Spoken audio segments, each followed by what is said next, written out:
They did it on a Tuesday, between 9 and about 11:30, while I was 40 minutes away in a building with no windows.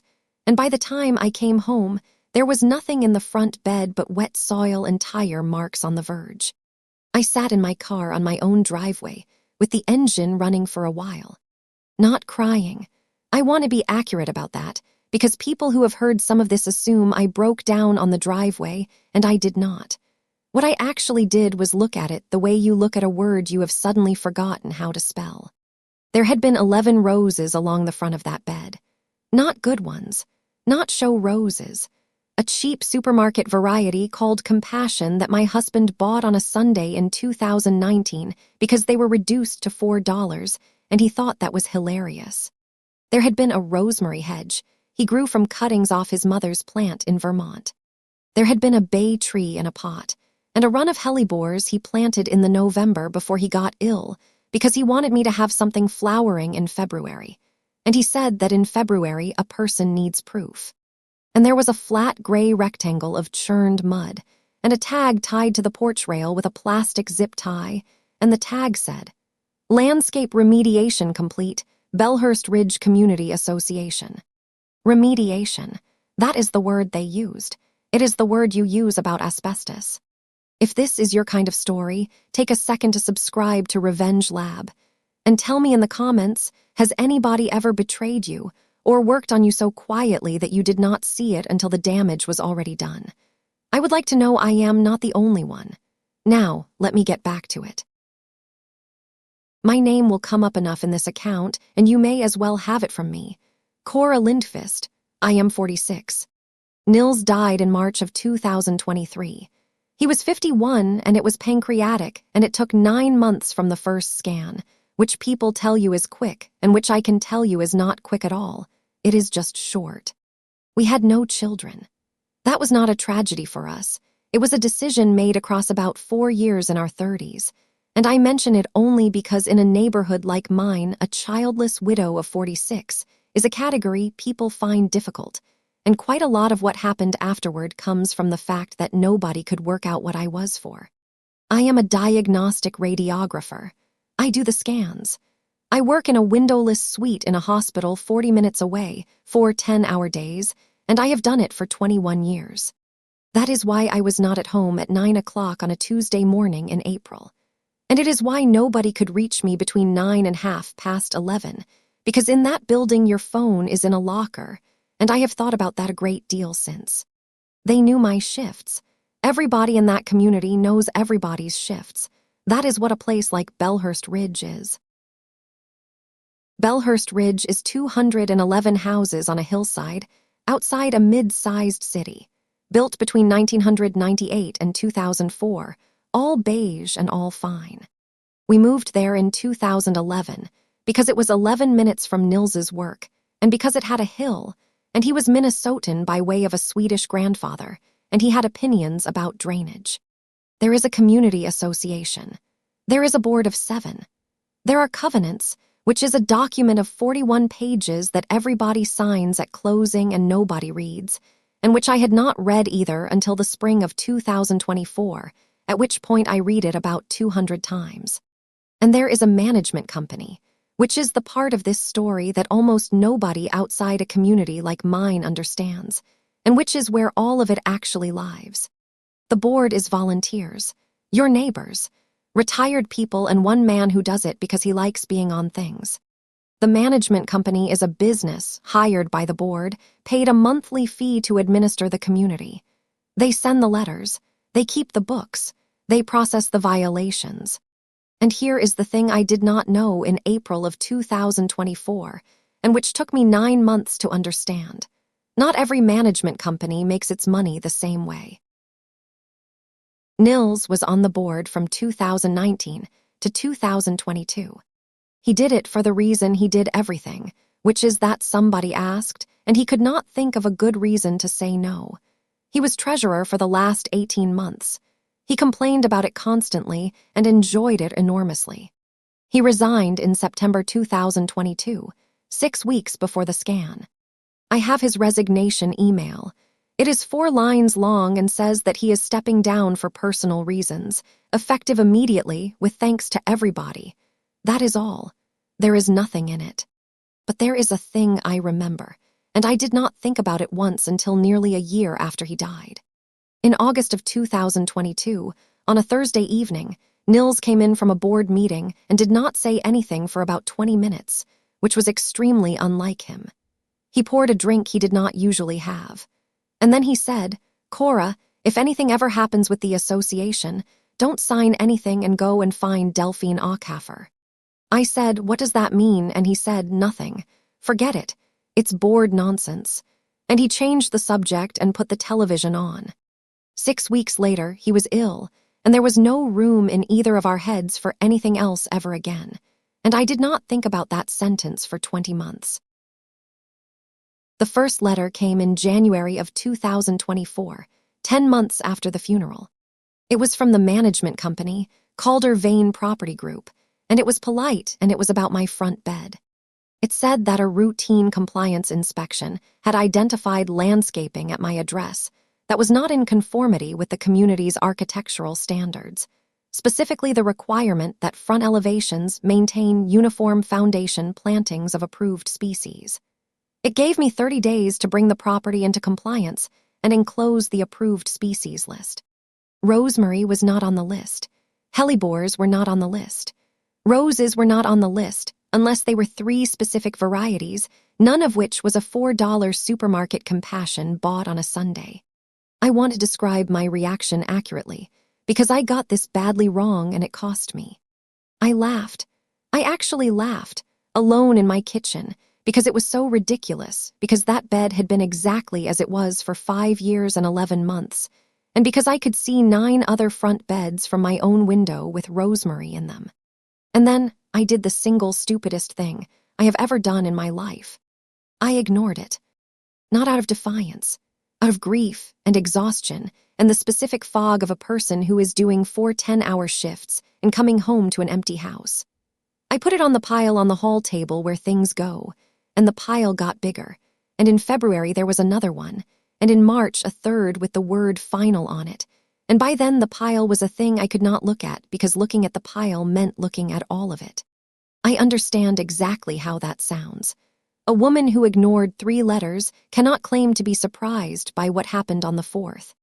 But I want to say something to anybody who has ever been in a version of that fog, because I have since met 11 other people who were in one. The letters are designed for a person who is functioning.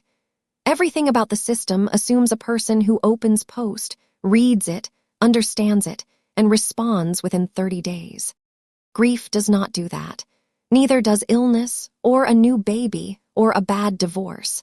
And nothing in that system has any mechanism whatsoever for noticing the difference between a person who is refusing and a person who is drowning. The 4th letter was not a letter. It was a notice of intent to remediate, dated the 2nd of April, and it said that pursuant to Article 9 of the Declaration, the association was authorized to enter the lot and perform the necessary corrective work, and to assess the cost of that work against the owner. I did not see her until the 17th, because it did not come in the post. It was left in the storm door, and the storm door on that house does not get opened between October and May because we use the side entrance from the carport, and it was in there with a takeaway menu and a flyer about gutters, and I found all 3 of them together on the Wednesday after they tore the garden out. That is not a conspiracy. I want to be careful. Leaving a notice in a storm door is normal practice, and it is what the covenants permit. But somebody chose the storm door of a house where the storm door is never opened. At a house they had been watching closely enough to know that the owner works 410s 40 minutes away. And on the 23rd of April, between 9 and about 11:30, a crew of 4 men with a mini digger removed 11 roses, a rosemary hedge grown from cuttings, a bay tree, and 41 hellebores planted by a man in the November before he found out he was dying, and billed me $2,940 for the work. I have to go back to 2011, because if you do not understand why that particular bed mattered, you will think this is a story about 11 roses, and it is not. We bought number 41 in the March. It was the 4th house we looked at, and it was beige, and it had a hill, and Nils walked the whole plot twice before he went inside, which the agent found very strange. He came back round the side and said, "The front bed drains wrong. You haven't seen the kitchen." "The kitchen will be fine," he said. "The front bed slopes back toward the house. Whoever built this dropped the grade." That was the entire basis on which my husband decided to buy a house. Not the kitchen, a drainage fault in a flower bed that he wanted to spend a decade fixing. He spent a decade fixing it. He regraded it in the first autumn, by hand, with a spade, over 4 weekends, and I brought him tea and told him he was insane. He put in a French drain in 2013 that I still do not fully understand. He amended that soil every single spring for 11 years, and by about 2018 it was the best bed on that street, and every single one of our neighbors knew it, because he could not stop telling them. He was not a good gardener in any conventional sense. He had no eye at all. He planted things in the wrong places and left them there out of loyalty, and the colors were frequently a disaster. What he had was persistence with soil. He treated that bed like an engineering problem that happened to be alive. The hellebores were November 2022. He had had the scan on the 9th of October, and the biopsy on the 19th, and the conversation with the oncologist on the 2nd of November, and I need to be precise about this. He planted 41 hellebores in the last week of November 2022, 11 days after being told, at 51 years old, that it was stage 4. I came home from a late shift, and it was dark and he was out there with a head torch and a bag of compost. I said something unkind. I want that in the record. I said, "What are you doing? It's 9 o'clock and it's freezing," in the tone that meant, "Why are you doing this, of all the things now?" And he stood up in the dark, in a head torch, in his 50s, dying, and said, "Because in February you're going to need proof." I did not understand him. I thought he meant proof of spring, that a person needs a flowering thing in the worst month. He meant proof that he had been there. He was planting a thing that would come up in the February after he died, and the February after that, and the one after that, in the bed he had spent 11 years fixing at the front of the house, where I would have to walk past it every single day. He knew exactly what he was doing. He always knew exactly what he was doing with that bed. It was the only thing in his life he was ever methodical about. He was gone by the March. The hellebores came up the following February, which was the worst month of my life, and I stood at that window every morning for 6 weeks looking at them, and I did not tell a single person why. 14 months later, 4 men with a mini digger took them out in about 20 minutes and put them in the back of a truck, and the company that sent them earned $646.80. I want to say something about the crew, because I have been careful about Whitman Doggett, and I need to be equally careful here. I found them. Of course I did. The invoice had the contractor's name on it. Verity Grounds Maintenance, a firm of 11 men out of a yard 11 miles away. I went there in the June, which was not a good idea, and asked for whoever had been on the job at 41 Bellhurst Ridge on the 23rd of April. A man called Ivo came out. He was about 40. He listened to me explain what had been in that bed and who had planted it and when, and his face changed about a third of the way through, and when I finished he stood there in a yard with his hands at his sides. He said there was a label. Yes. I found a label. I put it back in the soil. He looked at the ground. I didn't know what it meant. I put it back because it seemed like it meant something to somebody. And I understood, standing in a contractor's yard on a Tuesday, that the only person in the entire chain who had shown my husband's garden any respect at all was a man on a crew who had been given a work order with an address on it, and who had taken 11 seconds to push a plastic label back into the mud. Ivo asked me what the plants were. I told him. He wrote it on the back of a delivery note. In the November, 11 bare root roses arrived at my house on a Saturday, in a bundle with no card. Compassion. The $4 supermarket variety, which is not a thing a professional nursery stocks, and which somebody had gone looking for. I have never mentioned it to him, and he has never mentioned it to me, and I have driven past that yard perhaps 40 times since. I did nothing for 6 days. I went to work. I did 411 scans that week, which is a normal week, and every single one of them was fine, because the thing about my job is that it does not care what is happening to you. A shoulder is a shoulder. On the Sunday, I went out at about 7 in the morning with a kitchen fork and knelt down in the churned soil and went through it, and I found 2 things. The first was about 11 inches of rosemary root with 3 green sprigs still on it, which I put in a jar of water on the windowsill, and which is now a plant about 4 feet high in a pot by my back door. The second was a plant label, a white plastic one, the kind you write on with pencil, pushed down into the soil next to where the hellebores had been. It said in my husband's handwriting, Feb, proof. He had labeled it, not with the variety, with what it was for. I sat on the wet ground on a Sunday morning in April with a plastic label in my hand, and I stopped being a woman in a fog. On the Monday, I rang Calder Vane Property Group and asked for an itemized invoice and a copy of the inspection report. The woman was pleasant and told me that the community manager, a man called Grady Pell, would call me back within 2 business days. He called back in 40 minutes, which I have since learned means something. Grady Pell is about 35 and has the voice of somebody who has been trained. I do not mean that unkindly, I mean it descriptively. Every sentence he said in that first call had a structure to it. He was sorry for my loss. He acknowledged that this must be difficult. He wanted to walk me through the process, so I understood how we had arrived here.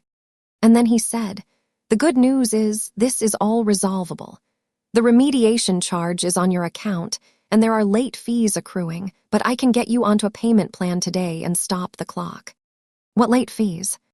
There are 3 violation assessments at $50 a day from the cure date, plus the remediation cost, plus the administrative fee. A pause and a keyboard. Your balance as of this morning is $6,480. I sat down. For a garden, I said.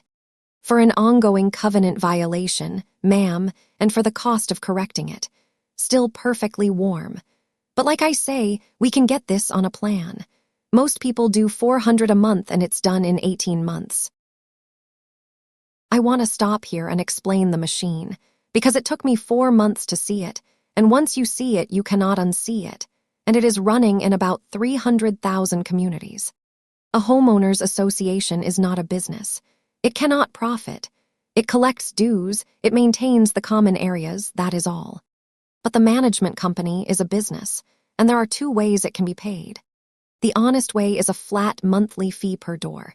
211 houses at $11 a door, say, and that is the revenue, and whether the community has 3 violations a year or 300, the company earns the same.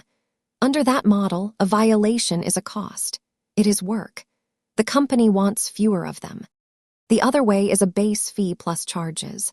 A fee for issuing a violation letter, a fee for the second letter, a fee for a compliance inspection, a fee for arranging remediation, usually a percentage of the contractor's bill, a fee for setting up a payment plan, interest on unpaid balances collected by the management company and not by the association.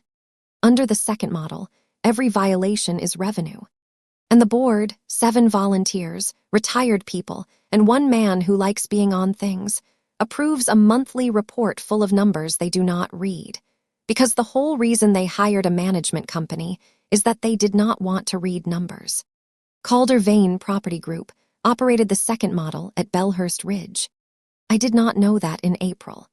I found it out in September, and I found it out because of a woman my husband told me to go and see 20 months before on a Thursday evening, with a drink he did not usually have. Delphine Auchaffer lives at number 14, which is the last house on the low side, and she is 73 and has lived there since the community was built. I knew her the way you know a neighbor. Nils knew her properly. They had been on the board together and used to stand at the end of her drive having conversations that lasted 40 minutes. I went on a Saturday in May with a plant in a pot, because I did not know what else to bring. She opened the door, looked at me, and said it took you a year. I'm sorry. Come in, Delphine said. I've been waiting since the funeral, and I decided I wasn't going to be the woman who turns up on a widow's step with a folder. She had a folder. It was a box file, actually, the kind with a spring clip, and it had a strip of masking tape on the spine with Caldervane written on it in marker, and it was 4 inches thick. She had been keeping it since 2019. I was on that board 11 years, she said, secretary for 6. I signed the first contract with them in 2017, and I have thought about that signature every week since. She made tea first. Then she put the box on the table between us and did not open it. Before I show you anything, Delphine said, I want you to understand what you're deciding, because your husband decided it and it did not go well for him. I said, what does that mean? And Delphine Aucaffer said, Nils resigned 6 weeks before he got sick, Cora. Do you know why he resigned? Personal reasons. It's in the email. He resigned, she said, because in the August of 2022, he asked for the management contract and the fee schedule, in writing, at a board meeting. And the president told him it was not appropriate to circulate commercially sensitive documents, and the board voted 5-2 that he could not have it. I sat very still in a stranger's kitchen. He asked for the contract, I said. He asked 3 times. The 3rd time it went to a vote. Delphine turned her cup around. And then he resigned, and I have always assumed he resigned because he had worked out that he could not win it from inside, and he did not want his name on the minutes of a board he could not fix. She looked up at me. And then he was ill, she said, and none of it mattered to anybody, and I did not have the heart to bring it to you while you were burying him. And I have regretted that for a year, because I think if I had, they would not have touched your garden. Here is what was in the box, and I am going to lay it out plainly because the whole of the rest of this account is built on it. Every violation letter Delphine had received or been copied on since 2017, filed by date. The minutes of every board meeting from 2017 to 2023, printed because she printed everything. A page from the 2017 management agreement, which she had because she signed it and which lists the schedule of ancillary charges. Letter 1, $40. Letter 2, $65. Compliance inspection, $90. Remediation coordination, 22% of contract value. Payment plan set up, $150. And a single sheet of lined paper on which Delphine Aucaffer had, over 6 years, written down every remediation she knew of in that community. Address, date, what was removed, and the amount charged. There were 19 properties, in 6 years, where Caldervane had entered a lot and removed something and billed the owner. She had written a small letter beside 11 of them. W. What's the W? I said. And Delphine said widow, or widower, 2 of them. 11 out of 19. That is the moment. If you want the moment in this story where a tired 46-year-old radiographer became something else, it is a Saturday afternoon in May at a kitchen table at number 14, looking at a lined sheet of paper with 11-letter WS on it. Because it is not a coincidence, and it is also, importantly, not a conspiracy, and understanding the difference is the whole of what I learned that year. Nobody at Caldervane sat in a room and decided to target widows. I have never believed that, and I do not believe it now. What happened is far worse and much more ordinary. A company with a revenue model that rewards violations sends letters to everybody. Most people answer within 30 days because most people are functioning. The letters that go unanswered belong, overwhelmingly, to people who are not functioning. The bereaved, the ill, the very old, the ones going through a divorce. And the process, which is automatic, escalates precisely and only against those people. You do not need malice. You need a fee schedule and a 30-day clock and a population that includes some people having the worst year of their lives. The machine finds them on its own. The 6 days between the 23rd of April and the Sunday I knelt in the mud are the part I understand least, and I am going to try to describe them honestly, because I think a lot of people have had 6 days like that, and nobody writes them down. I did not tell anybody. Not my brother, not the 2 women at work I eat lunch with, not Nils's sister in Vermont, who rings on the first Sunday of the month, and who I spoke to on the 28th of April for 40 minutes about her kitchen extension. I have gone over and over why, and the answer is not grief exactly. It is closer to a kind of social arithmetic that I did without noticing. If I told somebody, they would ask what I was going to do about it. And I did not know what I was going to do about it, and I suspected the answer was nothing. And once I had said out loud that a company had destroyed my dead husband's garden, and I was going to do nothing, then I would be a person who had allowed that permanently in front of a witness. Whereas if I told nobody, it had not fully happened yet. That is the whole logic. It is completely irrational, and I would bet a great deal that most people reading this have done a version of it. Silence is not always shame. Sometimes silence is a way of holding a thing in a state where you have not yet failed to respond to it. I went to work. I did 411 scans.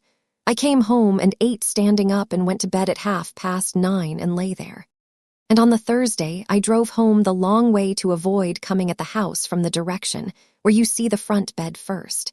And that was the moment I understood that something was wrong with me, because I had rerouted my drive home to avoid my own garden. I want to describe the front of that house as it was in that week, because people picture a mess, and it was not a mess. It was worse than a mess. It was tidy. They had taken everything out, raked it level, and put down a layer of bark mulch.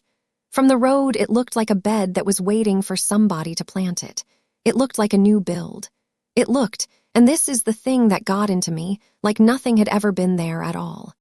If they had left it churned and ugly, I think I would have been angry on the first day. Anger has somewhere to go when there is damage. But there was no damage. There was a neat rectangle of bark mulch, and the only evidence that a man had spent 11 years on that soil was a plastic label 11 inches down and a piece of rosemary root that I found by accident. That is what the word remediation actually means, and I did not understand it until I stood on the pavement and looked at my own house like a stranger. It does not mean destruction. It means restoration to a standard.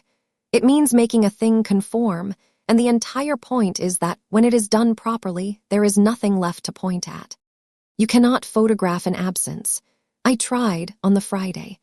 I have 4 photographs on my phone of a tidy bed of bark mulch, and they are completely meaningless to anybody who was not there.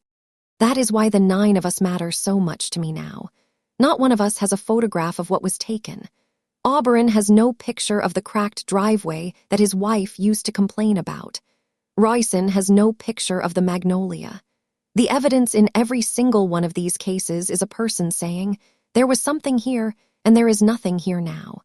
The system produces absences, and absences do not photograph, and that is not a design flaw. That is the whole trick. The Sunday changed it, and I have already told you about the label, but I have not told you what I did for the rest of that day, which is the part that actually mattered. I went inside at about 9 in the morning with wet knees, and I got out the box of Nils's things from the study that I had not opened since the September. Not to be sentimental. I want to be clear about my own motives. I have been trying to be accurate about them the whole way through this. I opened it because a plastic label in his handwriting had reminded me that my husband was a man who wrote things down, and I had a sudden, specific, practical thought. If they sent him letters, he kept them. He kept everything. He kept the receipt for the French drain. He had a folder in that box labeled house, and inside it, in order, was every document about that property since 2011. There were no violation letters. Not one in 13 years. That is its own piece of information. My husband, who parked a trailer on the drive for 4 months in 2016, never received a single violation notice in 13 years of living in that community. What there was, at the back in a plastic wallet, was his board file. Agendas, his own notes in the margins, the minutes he had printed, and a single sheet of A4 on which he had written, in October 2022, 6 weeks before the diagnosis, in the handwriting he used for lists. Ask for MGMT agreement, fee schedule, 24M invoices itemized, ask 3X, minute the refusal. Minute the refusal. He knew they would say no. He was not asking in order to get the documents. He was asking in order to create a record of being refused 3 times in the minutes of a board that is required to keep them. My husband was building a paper trail in a suburban clubhouse 11 days before the scan that killed him, and he was doing it in pencil, on lined paper, in a house where I was in the next room watching television. I sat on the floor of the study with that sheet of paper for a long time and had, in order, 3 completely distinct feelings. The first was pride, which was enormous and which lasted about 11 seconds. The second was fury, at him, which I was not prepared for at all, because he had not told me. 211 houses and a management company and a fee schedule and a board vote and a plan, and he had not told his wife. And he had said one sentence in August of 2022 about Delphine Aucaffer that meant nothing to me until 20 months after his funeral. I sat on the floor and said, out loud, in an empty house, you could have just told me.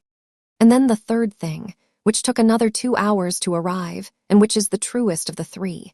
He did not tell me because in the November he was planting hellebores for February, he knew he would not see. He had made an assessment about how much time he had, and what it should be spent on. And he had decided that the last months went on the garden and on me, and not on a fee schedule. He gave up the fight and planted the flowers. And then 14 months later they took the flowers, which meant the thing he had traded the fight for got taken anyway.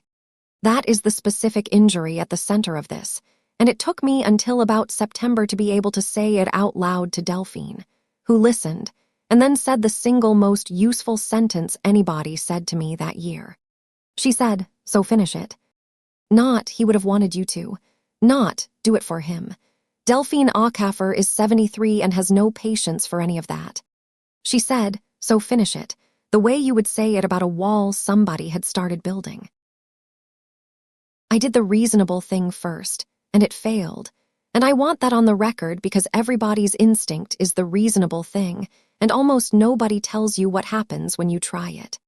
I wrote to the board, not the management company. The board at the address in the covenants, 1 letter each, 7 copies, sent recorded. It was 2 pages. It was polite. It set out that I had been widowed in March 2023, that the correspondence from January to April 2024 had arrived during a period when I was not managing my post, that the plantings removed had been established for 6 years and had been planted by my late husband, and that I was asking the board to waive the remediation charge and the associated fines. I did not accuse anybody of anything. I did not mention Delphine or the fee schedule or the 19. I got one reply from the board president, a man called Whitman Doggett, and it came 11 days later and it was 4 lines. It said that the board had reviewed my correspondence, that the association had followed the process set out in the declaration at every stage, that the board was not able to waive charges for individual owners, as this would be unfair to the wider membership, and that I should contact Calder Vane to discuss payment arrangements. Not unkind, not cruel. 4 lines of process from a retired man of 70 who has known me for 13 years and who came to my husband's funeral and stood at the back and cried. That is the sentence I keep coming back to.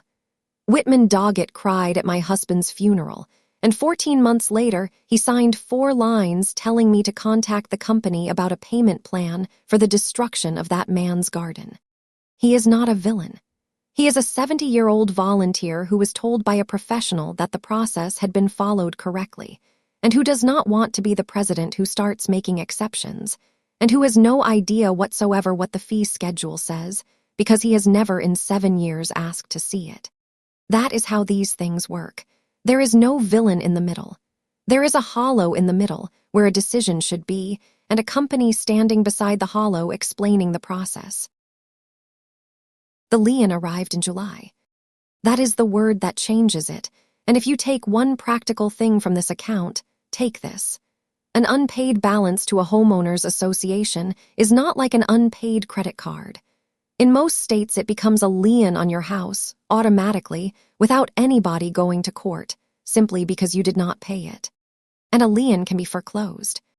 My balance in July was $9,211, and there was a document filed against my property, and I sat on my own stairs with it and understood, properly, for the first time, that a company 40 minutes away could take a house that my husband and I paid a mortgage on for 13 years, over 11 roses and a rosemary hedge.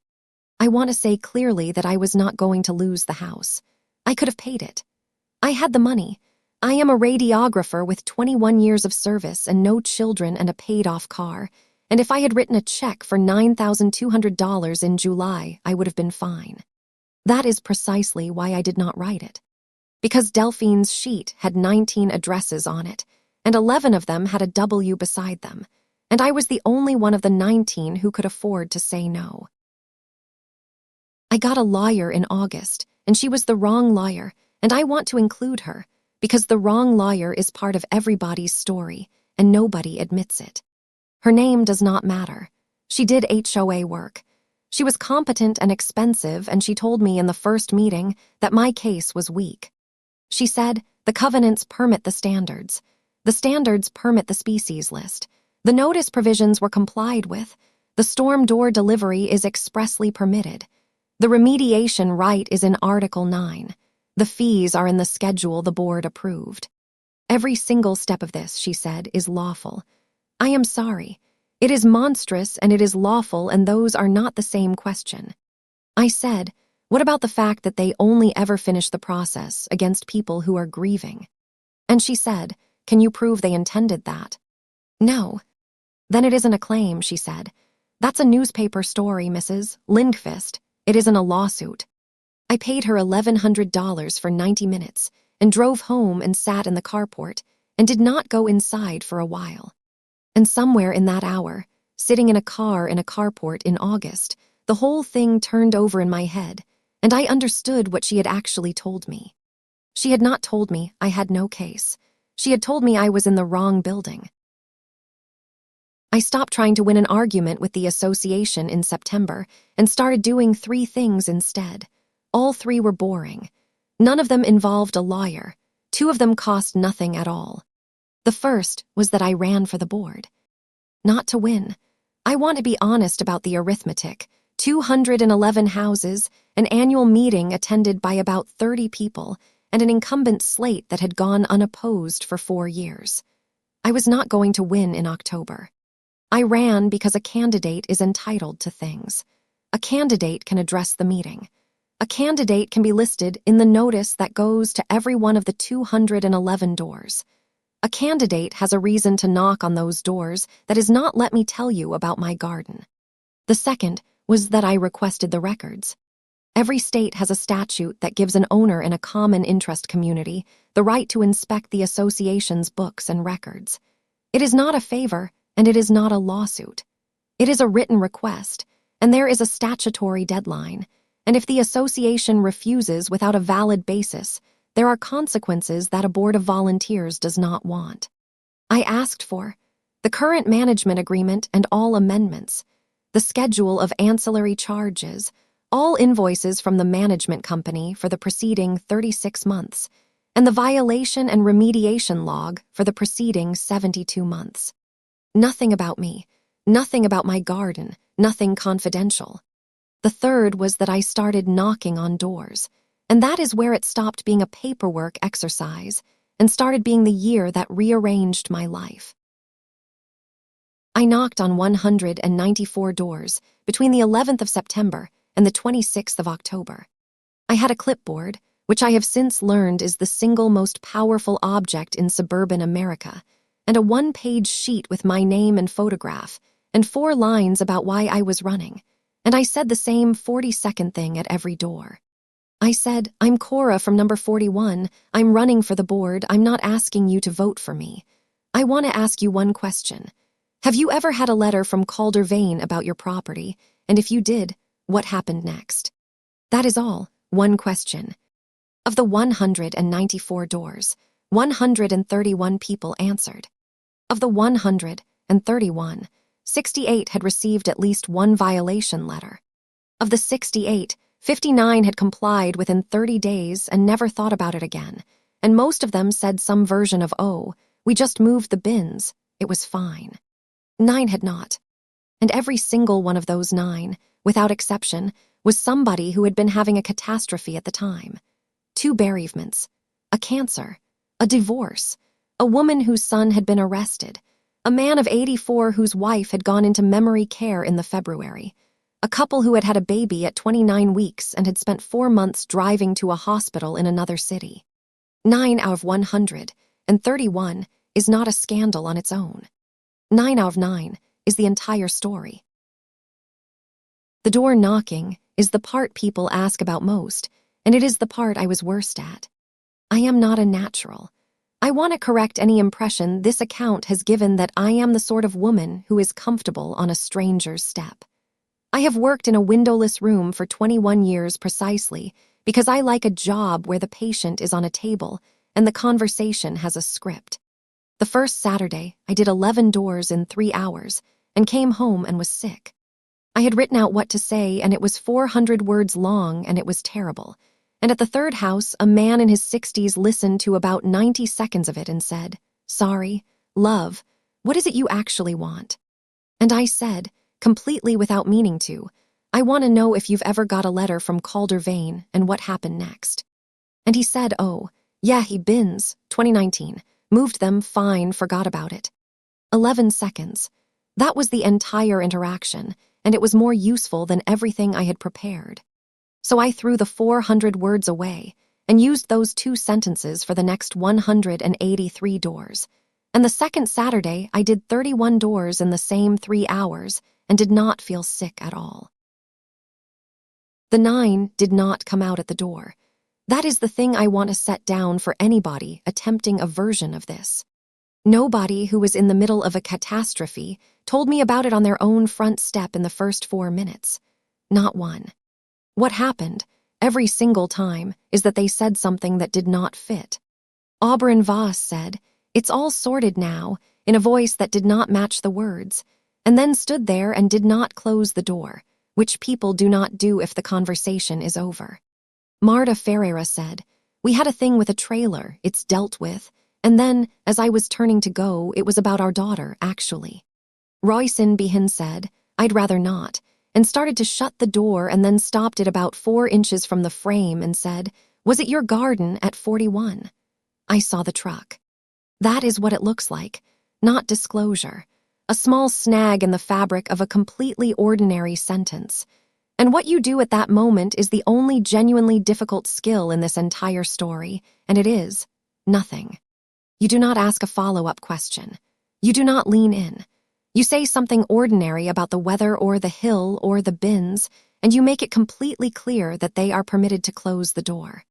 And about half of them will then say the rest of it, standing there, while you are pretending to look for a pen. They will not tell you because you asked. They will tell you because you did not. Terence Ojo at 152 is the one who turned it from a survey into a thing with people in it. And he did it in about 4 minutes on a Thursday evening in late September. He came to the door with a dishcloth. I did my 2 sentences. He said, "Fence, 2020, paid it." And then, as I was writing, he said, "Can I ask you something? Does anybody else say they couldn't deal with the post?" I stopped writing. I said yes. And Terence Ojo said, "How many?" I told him. It was 6 at that point. 6 out of 80-something doors. He stood in his doorway with the dishcloth and looked at the middle distance for a long moment, and then he said, "My brother died in the February of 2020, and I didn't open anything for about 5 months, and I have thought since then that there's something wrong with me, that other people manage and I didn't." I said, 6 people, Terence.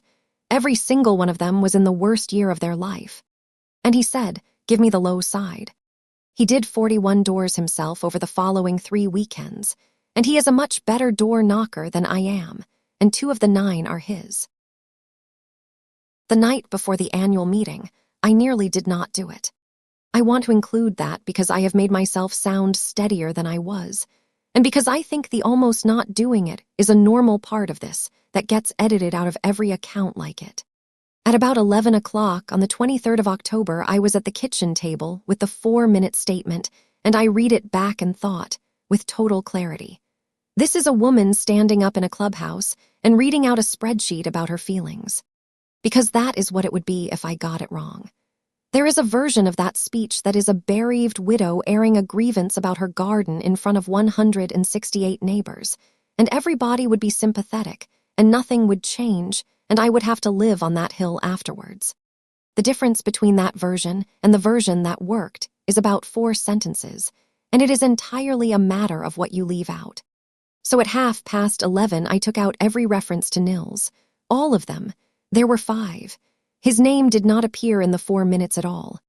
And I took out the number $9,211, which is my balance, because the moment a room hears a number attached to you personally, you become a person with a claim rather than a person with a finding. I took out the words widow, bereaved, and grief. And what was left was, here is what you paid them. Here is the second page nobody has seen. Here is 131 doors. Here is 9 out of 9. And here is the sentence they all said. Delphine read it at 7 in the morning at her kitchen table and handed it back and said, now it's a fact instead of a feeling.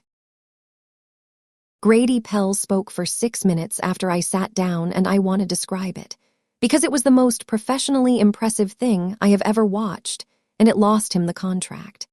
He was not defensive. He did not deny one single number, because every number I had read out had come from his own invoices. He said that Calder-Vane's fee structure was industry standard and had been approved by the board in 2017 and reapproved in 2020 and 2023. True.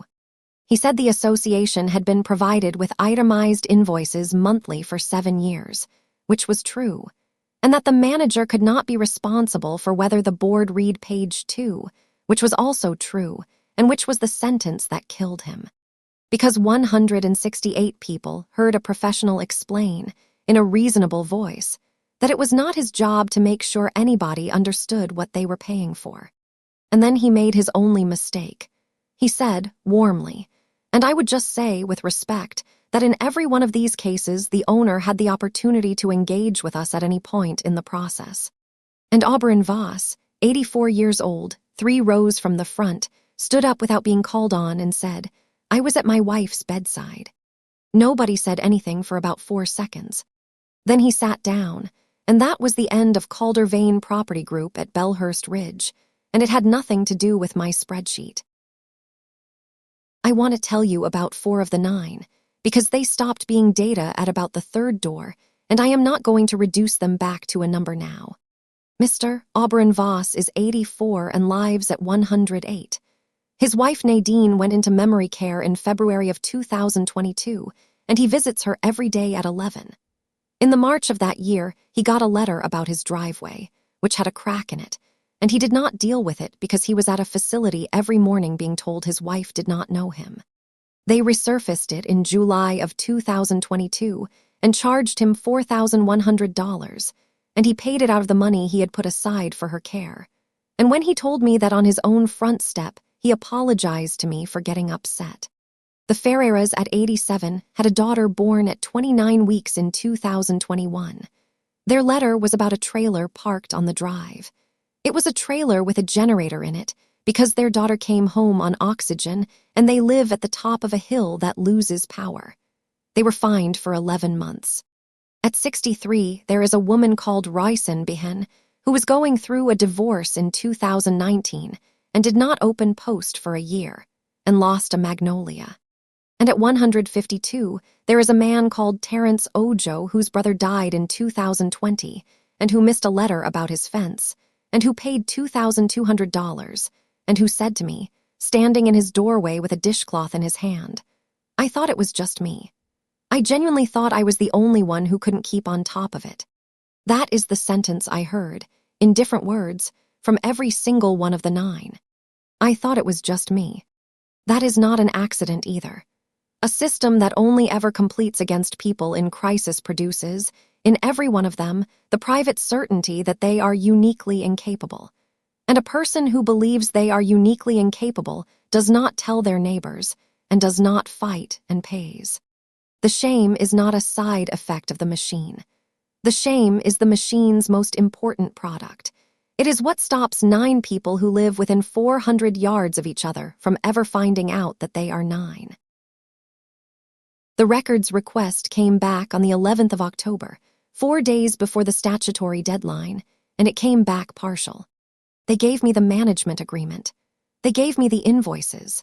They did not give me the violation and remediation log, and the letter said the log was not a record of the association, but a record of the manager, held on the manager's systems.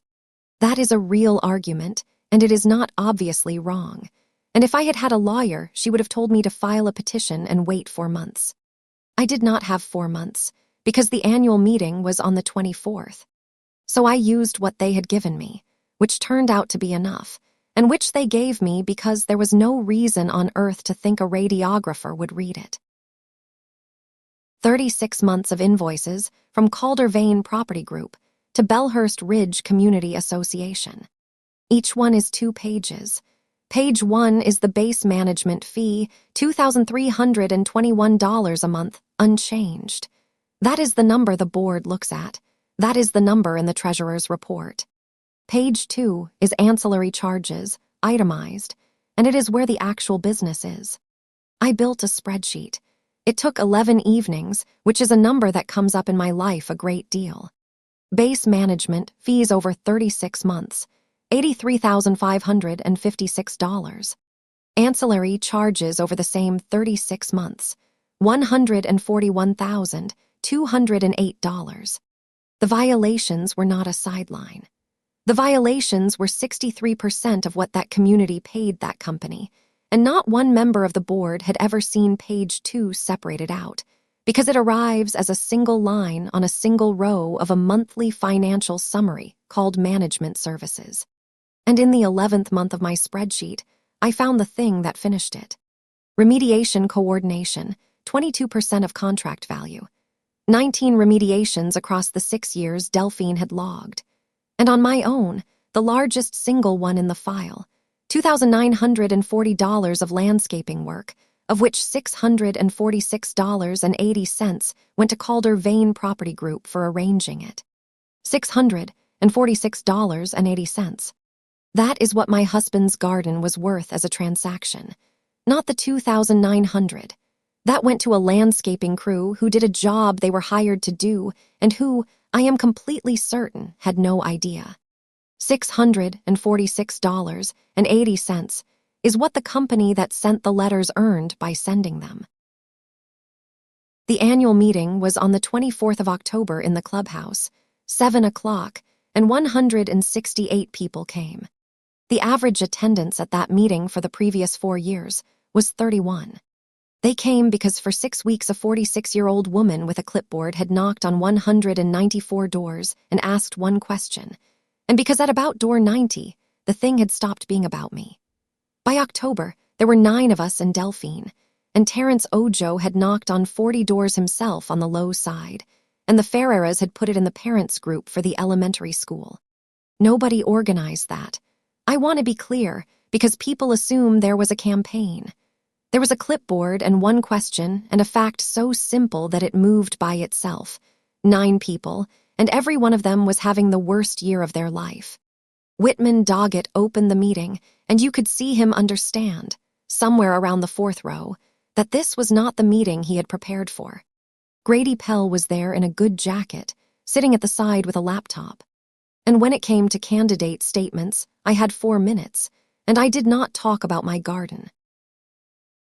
The 11 months I sat on that board were harder than the year that got me elected, and nobody warns you about that either. I was sworn in on the 24th of October in a clubhouse with 168 people in it, and by the 14th of November, I was in a room of 7 with 2 men who had voted against my husband in 2022, and who now had to sit opposite me on the first Tuesday of every month. Whitman Doggett stayed president until the following October. That surprised people. It did not surprise me.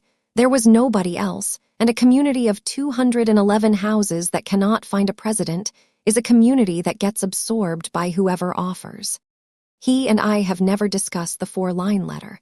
Not once, in 11 months of Tuesdays. What we did instead is that, in the January, he brought me a coffee, without saying anything about it, and put it down beside me before the meeting started, and did that every single month for the rest of the year. I have decided that was the apology. I have decided to accept it. I am aware that a stronger woman would have made him say it out loud, and I have thought about why I did not, and the honest answer is that I did not want it.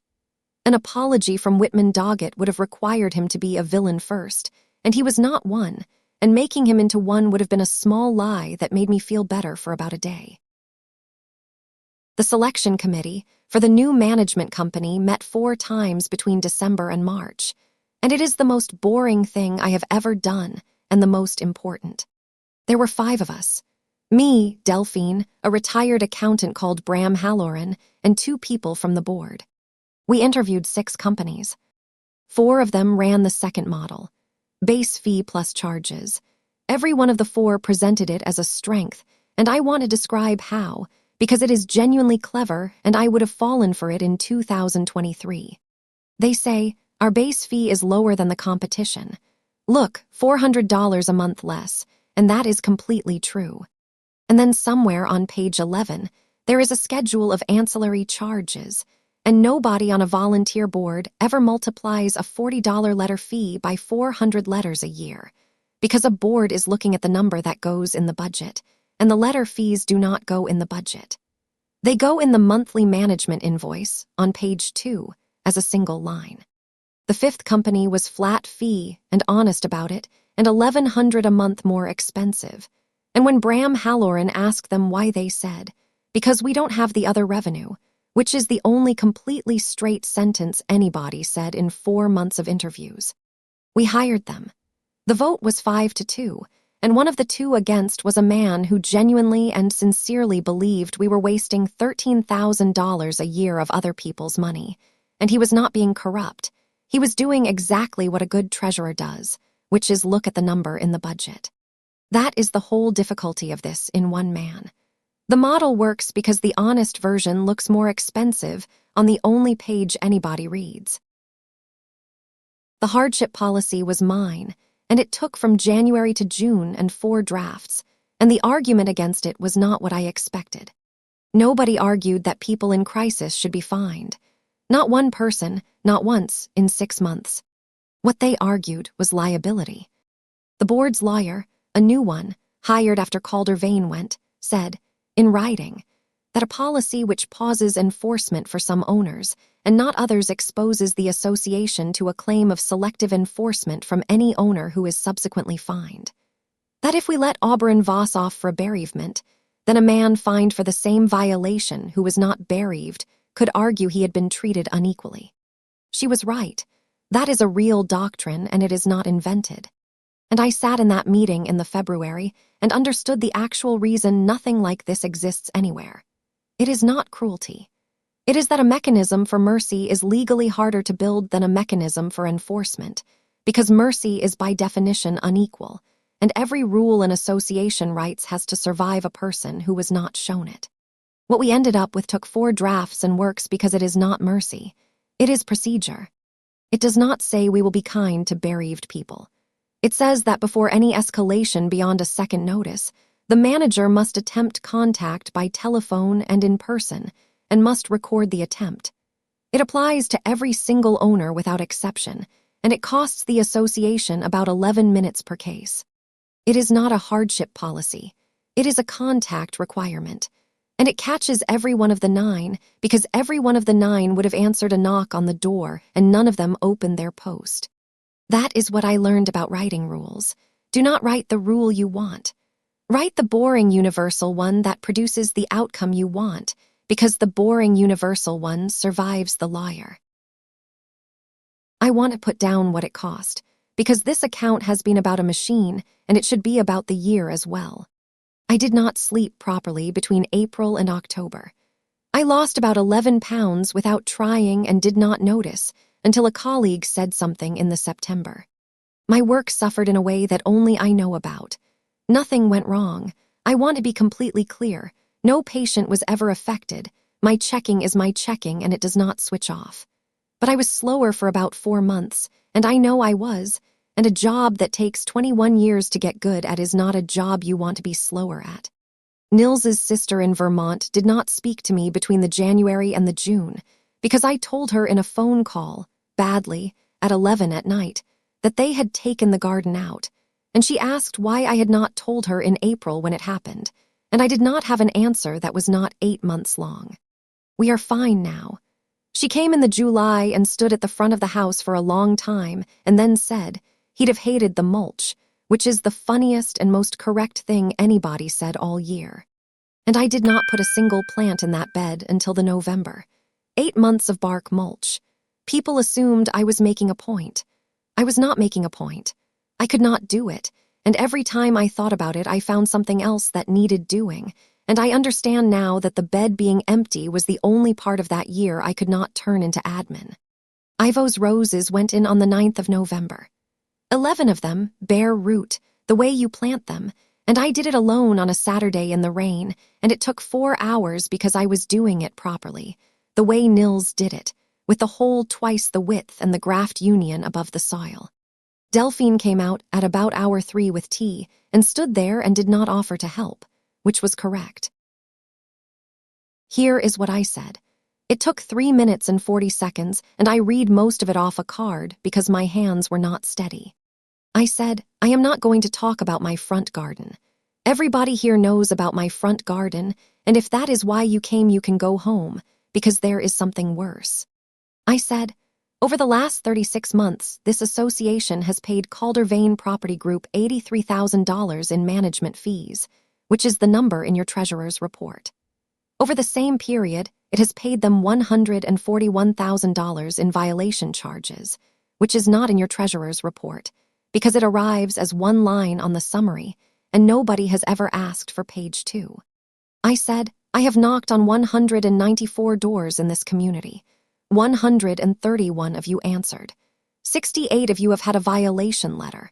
59 of you dealt with it in 30 days and never thought about it again, and that is exactly what a functioning person does. And then I said the only part I had rehearsed. 9 of you did not. 9 of you got a letter you could not deal with, and every single one of those 9 was, at that moment, in the middle of a catastrophe, a bereavement, a cancer, a premature baby on oxygen, a wife going into memory care. 9 out of 9. I want to be clear that I am not accusing anybody in this room of choosing those 9. I do not believe anybody chose them. The letters go to everybody. But the process only ever finishes against the people who are too broken at that moment to answer post inside 30 days, and the company that runs the process earns $40, then $65, then $90, then 22% of whatever gets torn out. And then I said, every one of those 9 people told me the same sentence, and they used almost the same words. They said, I thought it was just me. That is the last thing I said. Then I sat down. Nobody applauded. I want that on the record, too, because the version of this that people expect has applause in it. There was a silence of about 4 seconds, and then a man I had never spoken to, near the back, said, Can we see page 2? And the whole room turned around. Whitman Doggett said, from the front, in a voice that had gone completely flat, I have never seen page 2. It did not resolve that night. These things do not. What happened at that meeting was procedurally very small. A motion from the floor, seconded, that the board obtain and circulate the ancillary charge schedule and 36 months of itemized invoices to the full membership within 30 days. It passed by a show of hands with 4 against. Grady Pell said, pleasantly, that Caldervane would of course cooperate fully with any reasonable request from the board. The board election went as elections in a community of 211 houses go. There were 3 seats. I got the second highest vote of 11 candidates, and I was elected, which I had not expected and had not prepared for, and which meant I spent the following year on a board with 2 people who had voted against my husband in 2022. That is the part nobody warns you about. You win, and the prize is 11 months of Tuesday evenings with people you have just embarrassed. The management contract was terminated in March, with 90 days' notice, on a vote of 5-2. I did not move that motion. Delphine did, which was correct, because she had signed the original in 2017, and she wanted it on the record that she was the one to end it. Caldervane did not fight it. Why would they? There are 300,000 communities and they had lost one, and there was no lawsuit and no finding and no publicity beyond a piece in a regional paper that ran to 900 words in April and which I did not talk to. Grady Pell sent a courteous handover email. He is presumably managing somewhere else right now, competently, with the same fee schedule. That is the ending, and I want to be honest that for about 4 months it made me sick. Nobody was punished. Nobody said sorry. A company lost one contract out of hundreds and moved on, and 11 people had lost their gardens and their driveways and $4,100 of a wife's care money. What we actually got was smaller than justice, and I have decided it is worth more than the version I wanted. The new management company is paid a flat fee per door and earns nothing whatsoever from a violation. That was my one condition when I agreed to sit on the selection committee, and it was not a fight, because once the board had seen page 2, nobody had any appetite to defend the other model. The board adopted a hardship policy in June. It is 1 page. If an owner does not respond to a second violation notice, the association makes a phone call and a personal visit before any escalation, and the process pauses for 90 days on request in cases of bereavement, serious illness, or a documented family crisis. It is not a law. It is a policy of a small suburban board, and it could be repealed by a future board in an evening. Auburn Voss got $2,000 back, not the $4,100. The board's insurer and its new lawyer got extremely nervous about anything that looked like an admission, and $2,000 was what the board could do without one. He tried to refuse it. Delphine sat in his kitchen for 2 hours until he took it. Royson Behan got a magnolia. That was the Ferreira's idea, and 11 households paid for it, and it went in on a Saturday in May, and it is about 6 feet tall, and it will outlive all of us. And my balance was written off in full, which the minutes record as a settlement of a disputed account, and which I insisted be voted on when I was out of the room. The thing I have not told you yet is what happened with Nils, and it is the part that took the longest and hurt the most. In the January after the meeting, going through the 2022 board minutes in Delphine's box for something else entirely, I found the vote. August the 11th, 2022. Motion by Director Lindqvist that the board obtain from the manager the full schedule of ancillary charges and the last 24 months of itemized invoices. Seconded by Director Ackhaffer. Against, Doggett, Pell, no, not that Pell, a different one, a resident, and 3 others. For Lindqvist, Ackhaffer, motion fails. 2 lines in a set of minutes. My husband asked for exactly the document I stood up and read out 26 months later. He asked for it in a room with 7 people in it, and they told him no, 5 to 2, and 6 weeks later he was in a scanner in the building where I work, and 9 months after that he was dead, and the thing he had asked for sat in a filing cabinet at a management company 40 minutes away for another 2.5 years, until his widow asked for it in writing under a statute. I sat on Delphine's kitchen floor with a photocopy of 2 lines, and cried in a way I had not managed at the funeral. Because he knew.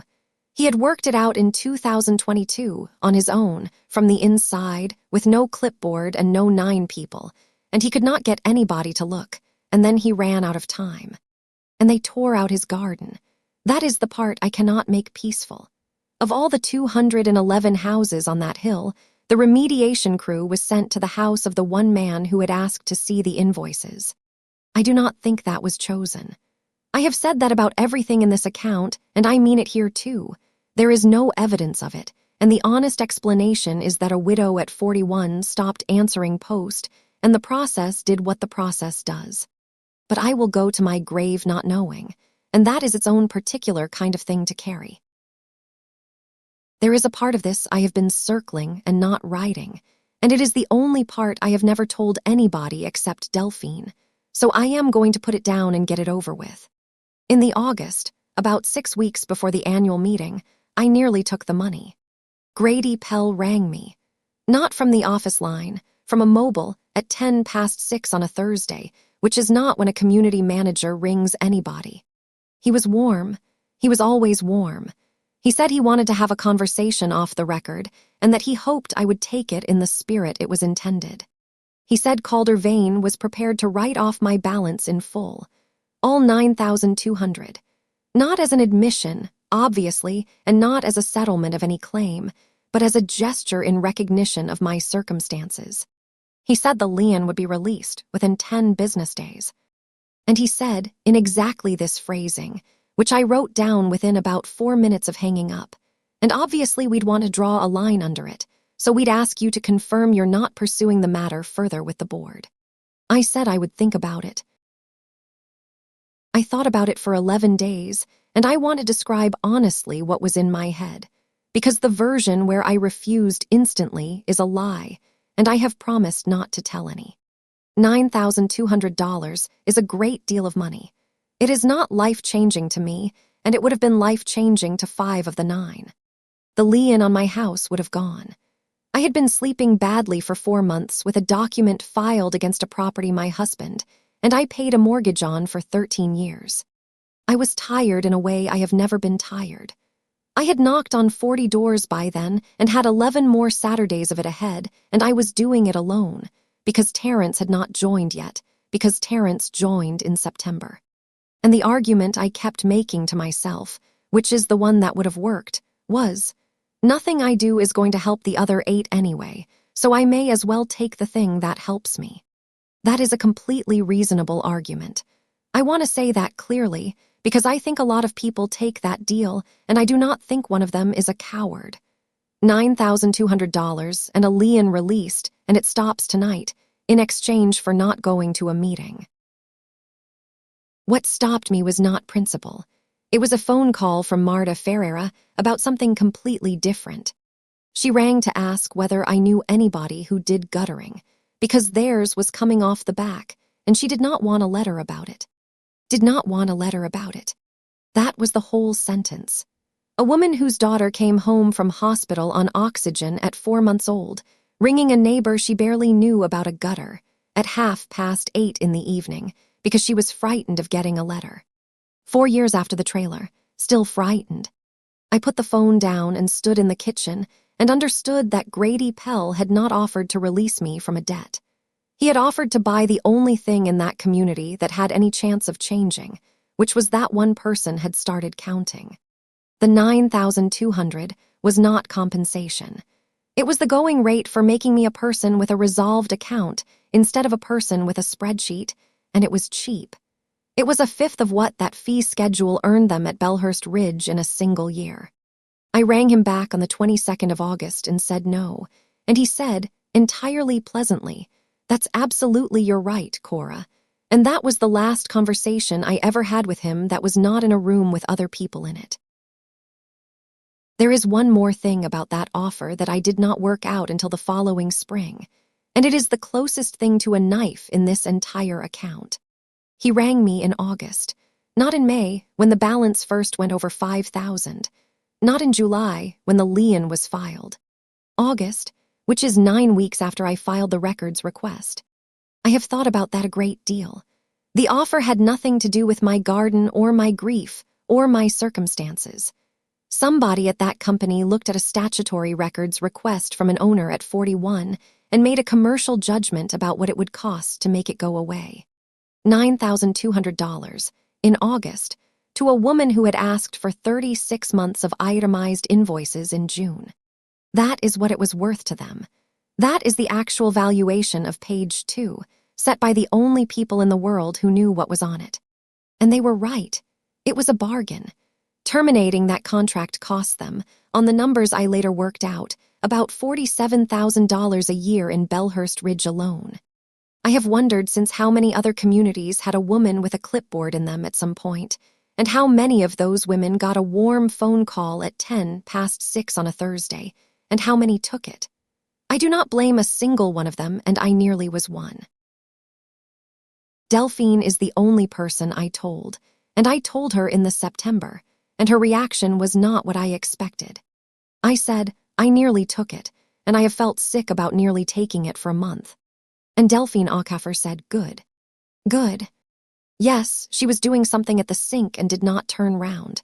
Because now you know what it costs, and you know your own number, and you know it isn't 9,200. Everybody has a number, Cora.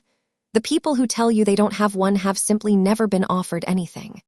And then she said the thing that I have thought about more than anything else anybody said to me in that entire year. Your husband was offered one too, you know. I said, "What?" "In the August of 2022, after the third refusal. She turned round then, not money, they offered him the vice presidency." I did not believe her. That is the first thing I want to record. I said something quite sharp about how she could possibly know that, and Delphine took it without any offense at all and said, because I was in the car park when Doggett offered it to him, and I asked Nils about it afterwards, and he told me. The vice presidency of a 211 house homeowners association is not a bribe in any sense that a court would recognize. It is not worth anything. There is no money in it. It is a title in a clubhouse. And it is exactly, precisely, the correct thing to offer a man who has just asked 3 times for a document and been refused, because it converts him from a person with a question into a person with a position. A vice president does not go on asking for the invoices. A vice president has responsibilities. Nils said no. That is why he resigned 6 weeks later instead of taking a title, and it is why he wrote minute the refusal on a piece of lined paper in October of 2022, and it is why the minutes of the 11th of August exist for me to find in a box file 2.5 years later. He knew he was going to lose, and he made sure the loss was written down. I have his 4-line resignation email, and it says he is stepping down for personal reasons with thanks to everybody. 26 months later, I stood up in a clubhouse and read out a spreadsheet, and the only reason there was anything to read out is that a man who knew he was beaten spent his last months on that board making certain that somebody, one day, would be able to prove it. I want to go back and fill in the year properly, because I have made it sound like a campaign, and for most of its length, it was a woman doing admin badly while extremely tired. I was working 4 10-hour days the entire time. That does not stop. There is no version of this where a hospital says, take some time, you are fighting your homeowners association. So the spreadsheet happened between about 9 and midnight, 4 nights a week, at a kitchen table, and the door knocking happened on my 3 days off. And by the second week of October, I was doing about 40 doors a weekend and falling asleep at 8:30 on Sundays in my work clothes. Emeka is my brother, not my husband. I said that badly earlier and I want to correct it, because Nils was my husband and Emeka is my younger brother, and he lives 90 minutes away and came every second weekend that autumn and did nothing except cook and refuse to discuss the association. He said, at one point in October, "You've talked about Calder Vane for 4 hours, and you haven't said his name once." I said, "Whose?" And my brother said, "Exactly." He was right, and I did not want him to be. There is a thing that happens when you find a system, and it is genuinely dangerous, and nobody talks about it because from the outside it looks like recovery.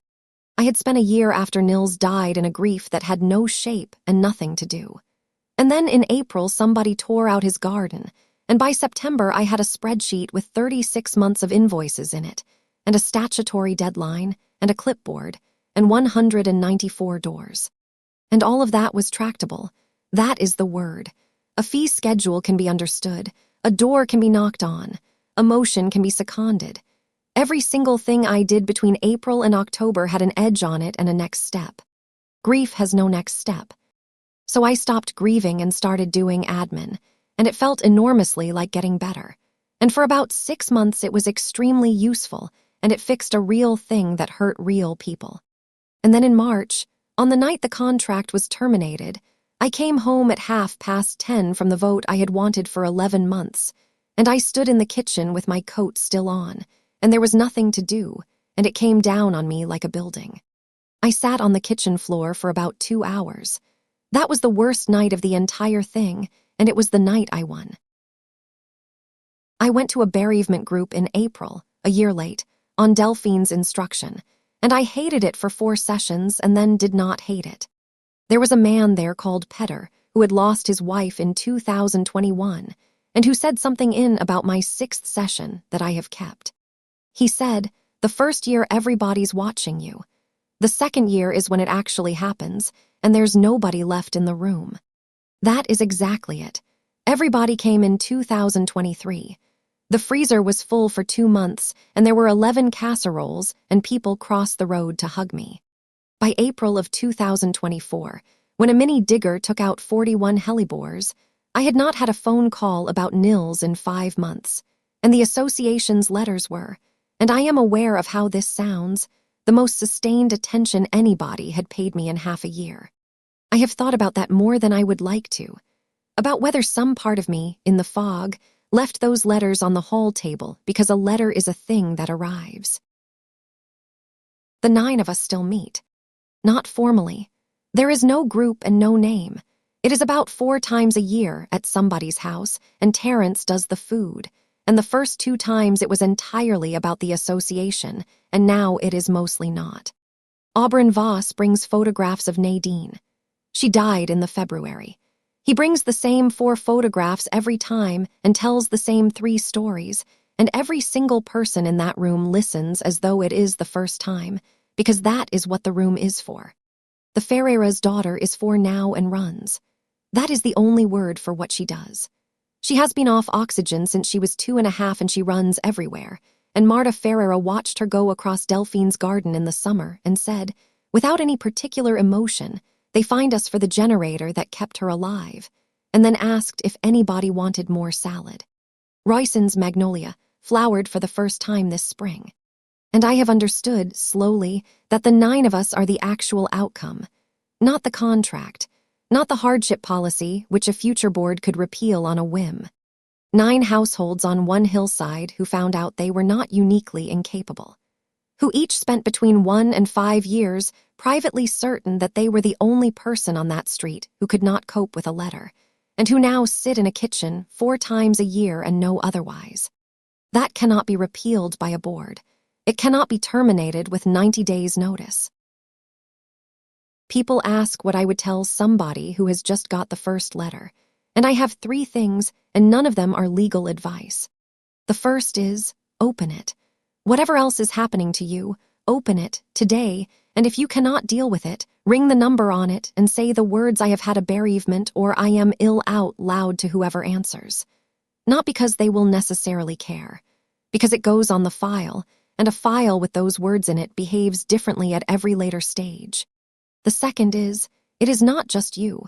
Whatever they have told you, whatever the fog is telling you, somebody within 400 yards of your front door has had exactly the same letter and has felt exactly the same shame about it.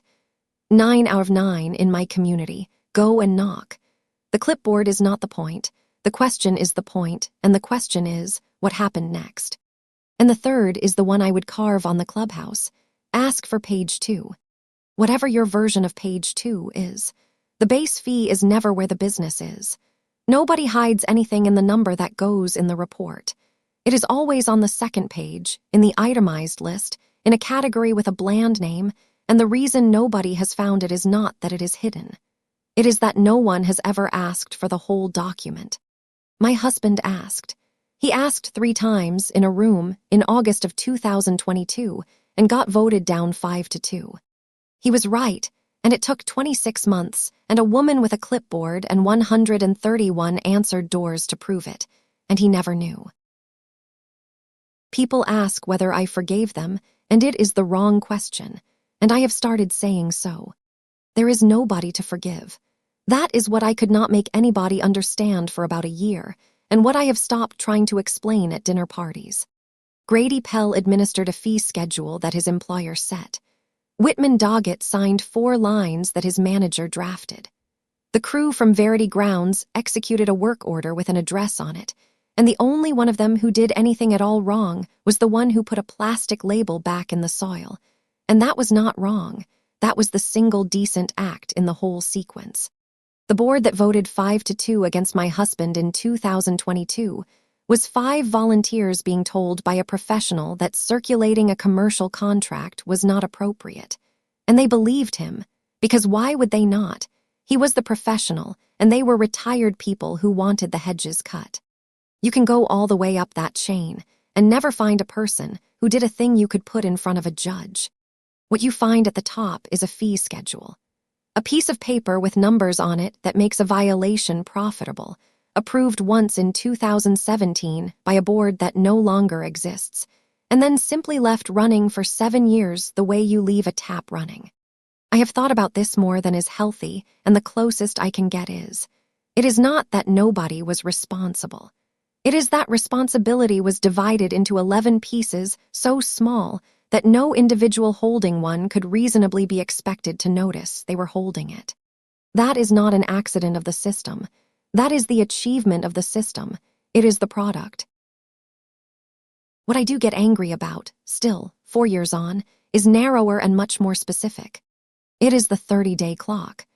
Everything else in that machine could exist and be defensible.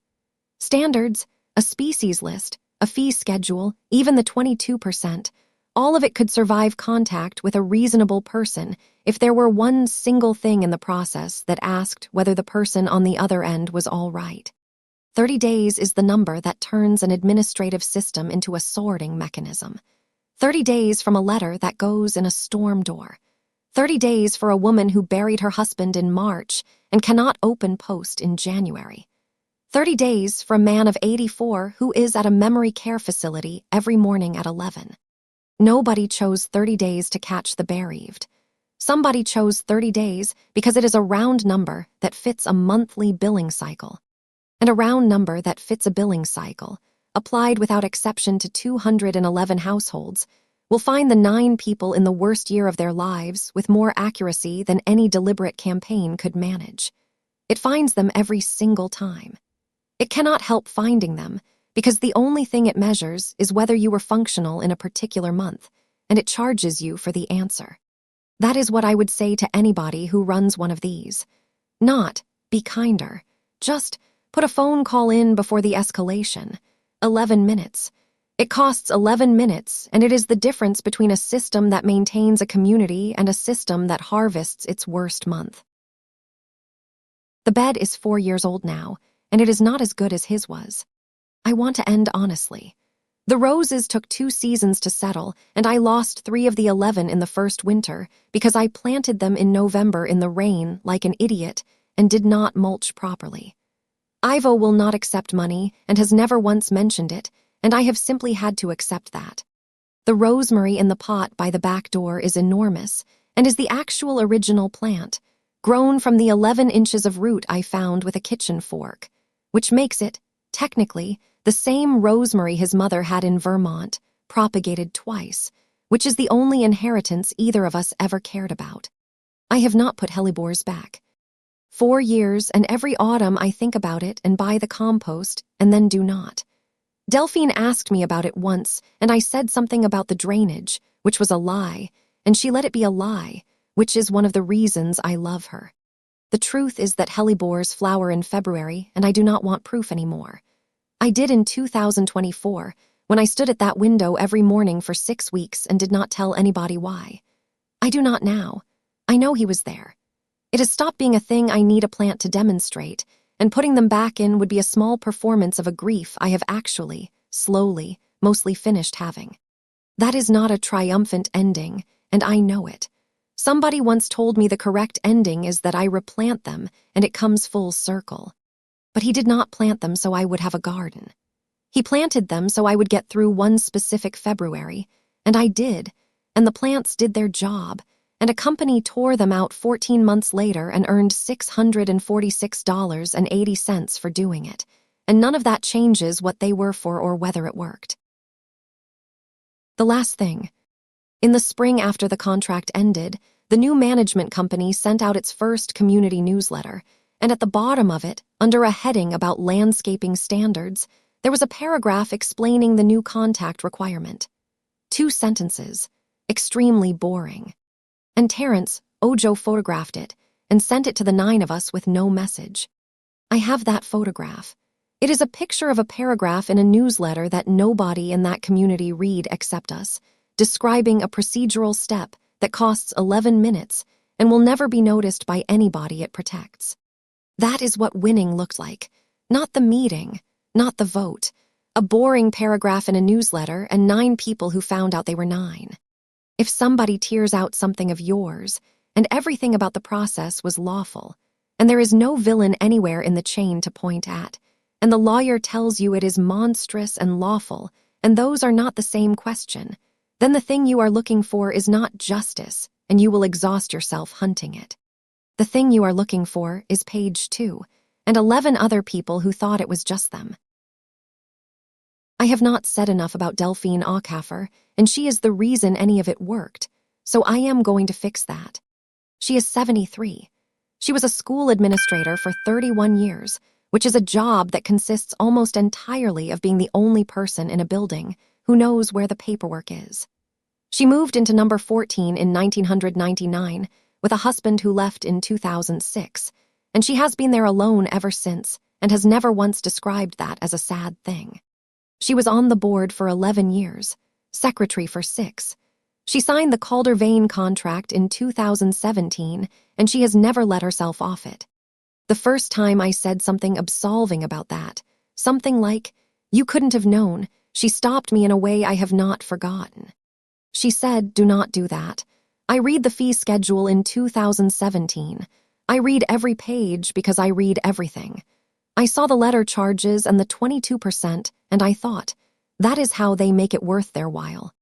And I signed it," Delphine said, "because the base fee was $400 a month cheaper than the alternative, and I was the secretary, and it was my job to save the association money, and I did the sum on the base fee and not on the other page. I did exactly what everybody does, and I was the one person in that room who had actually read it." She looked at me over her glasses. "So no," she said, "I do not want to be told I could not have known. I could have. That is the entire point of me." That is why she kept the box. Not as evidence.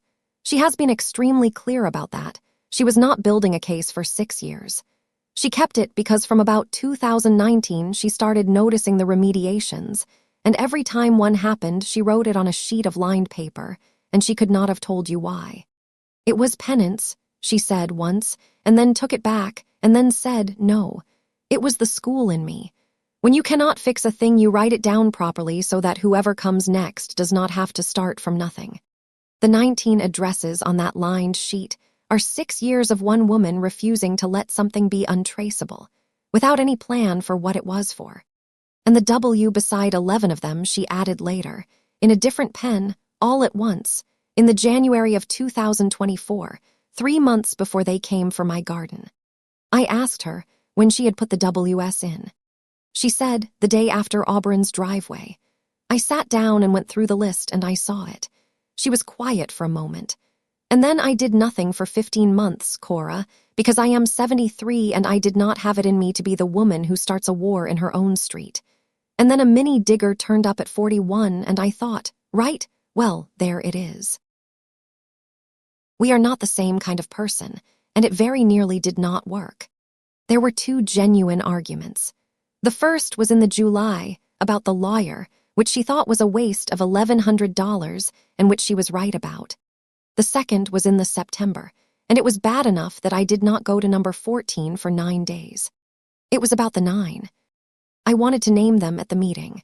Not their conditions. I was never going to stand up and announce that a man's wife was in memory care, but their addresses. 9 numbers on a hill. I had the list and I thought the numbers would make it undeniable, and I was right that it would have. Delphine said absolutely not. I said they would want it, that Terrence would want it, and she said, "Have you asked Terrence?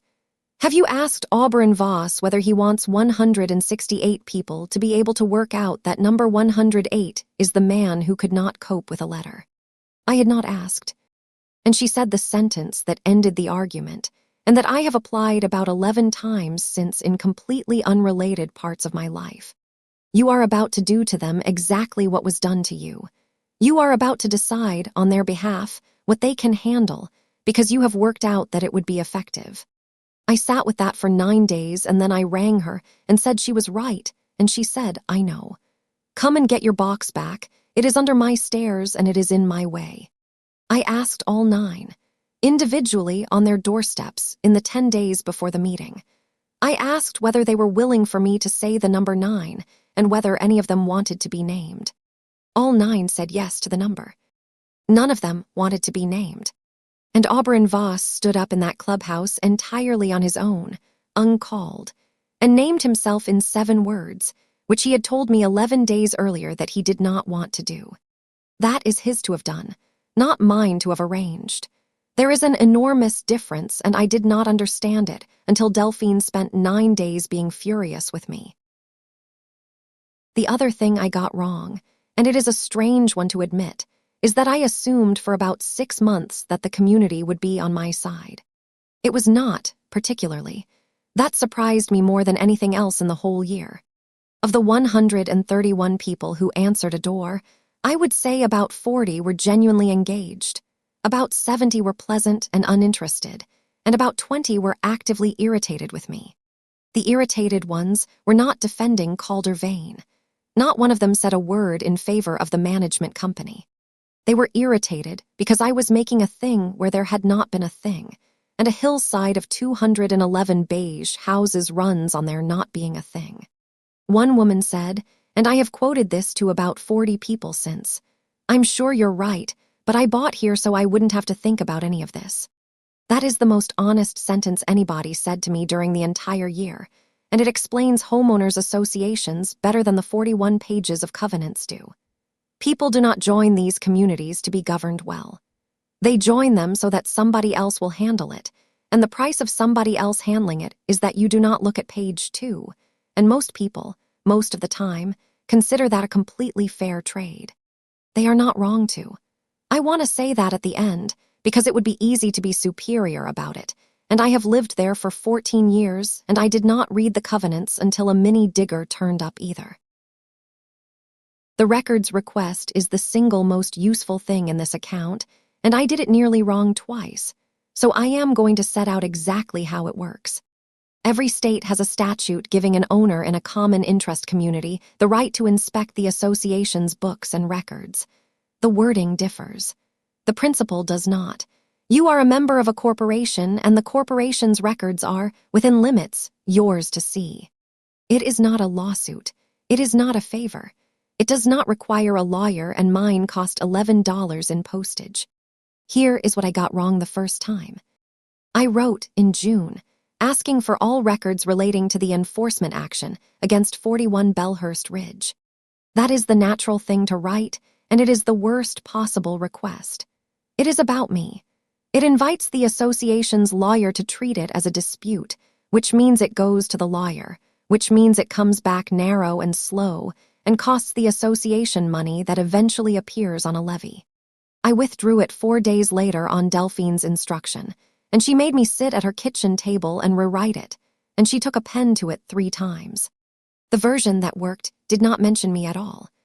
I asked for 4 things: the current management agreement and all amendments, the schedule of ancillary charges, all invoices rendered by the manager to the association for the preceding 36 months, and the violation and remediation log for 72 months. Nothing about my garden, nothing about my balance, nothing about the 23rd of April. A request about a contract is a governance question, and it goes to the secretary. A request about your own case is a dispute, and it goes to counsel. They are the same law, and they arrive at completely different desks. The second thing I nearly got wrong was the response. They gave me 3 of the 4 and refused the log, on the basis that it was the manager's record and not the association's. Every instinct, I had said, fight that. That is the one with the 19 addresses in it. That is the actual evidence. And Delphine said, "You already have the log. I have your sheet of paper," which has 19 addresses on it that I wrote down myself over 6 years, and which is better than theirs, because theirs will not have the WS. She tapped the invoices, and you have 36 months of what they charged, which is the part they cannot argue is not the association's, because the association paid it. Take what they gave you and stop. She was right, and the reason she was right is a thing I now say to anybody attempting this. The document they refuse is almost never the document that matters. The document that matters is the boring one they hand over without thinking, because it is obviously theirs and obviously routine, and nobody has ever read it. 36 months of invoices, handed over in 8 days with a covering letter. Nobody at that company hesitated for a second, because in 7 years nobody had ever looked at page 2, and there was no reason on earth to think a radiographer would. Building the spreadsheet is the part people assume was hard, And it was not hard. It was only long. 36 invoices, 2 pages each. I typed every line item into a spreadsheet by hand because there were about 1,100 of them and there is no shortcut and I did not trust myself to skim. 4 columns, month, description, amount, category. I made up the categories as I went and then went back and redid them twice, which is why it took 11 evenings and not 6. And then 2 numbers at the bottom. Base fees total, ancillary total. 83,556 against 100 and 41,208. I want to describe what happened when those 2 numbers appeared, because it was not triumph. It was about 10:30 on a Tuesday in September, and I had a spreadsheet open on a laptop at a kitchen table, and I looked at the 2 totals, and I felt physically cold. And the first thing I thought was not about the company or the board or my garden. The first thing I thought was, this has been sitting in a filing cabinet for 7 years. Not hidden. Filed. In a cabinet in an office 40 minutes away in date order, available on request to any one of 211 households at any time since 2017. That is the part that has never stopped bothering me. There was no safe to crack. The entire mechanism was protected by nothing except the extremely reliable fact that nobody asks. I have been asked, more than once, whether I would have done any of it if they had not taken the garden. No, obviously not. I would have paid the $9,200 in July, or more likely I would have paid the $6,400 in April, and I would have been irritated about it for a fortnight, and then it would have joined the list of things that happened in that year.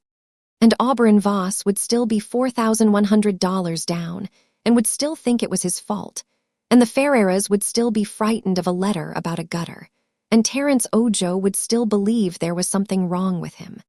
That is not a comfortable thing to know about yourself.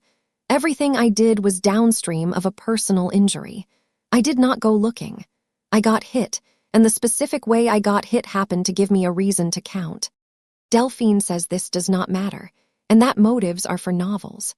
I think it matters, but not in the direction people assume. It matters because it means the 9 of us were not found by anybody's virtue. We were found because a machine that had been running for 7 years happened, in the April of 2024, to take something from a person who had 11 free evenings and a habit of writing numbers down.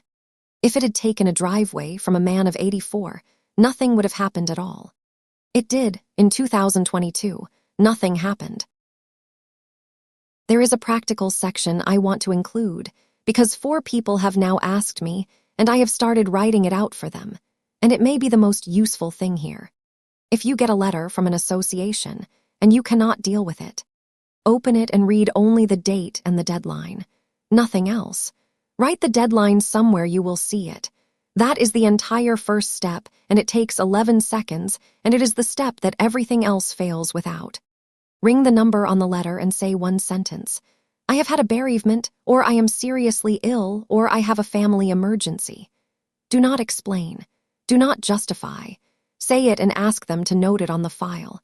They will be pleasant and nothing will visibly change, and it does not matter, because the note exists and it changes how every subsequent decision looks to whoever is making it. Do not ignore a second letter. The second letter is the escalation point. Everything up to there is a conversation. Everything after is a process.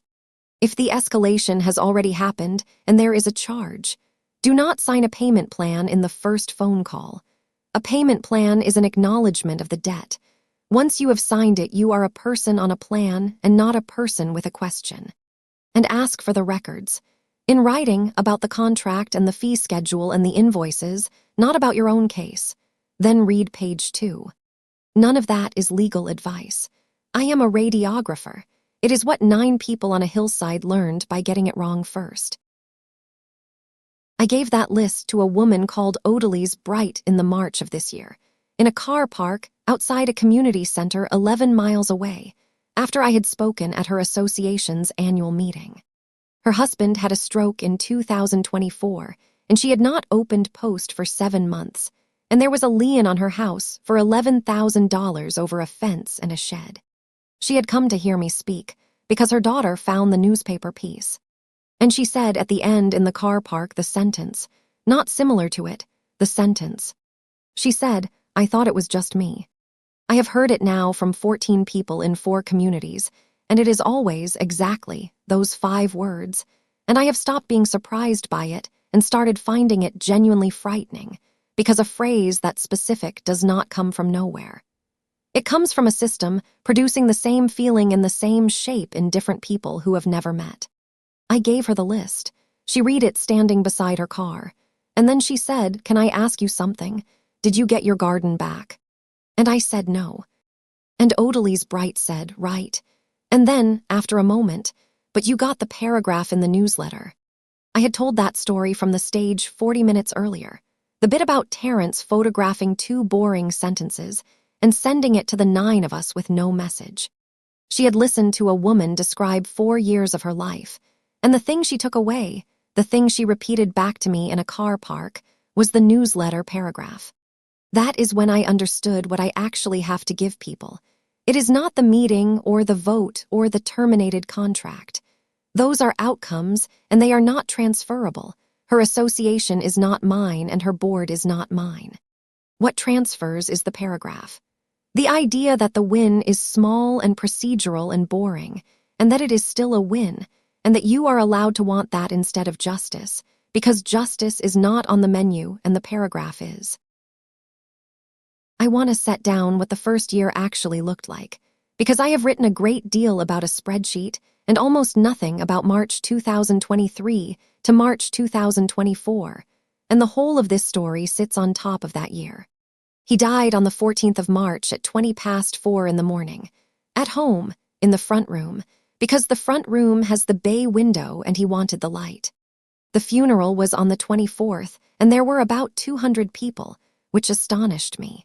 He was a structural engineer at a mid-sized firm, and I had no idea he knew 200 people.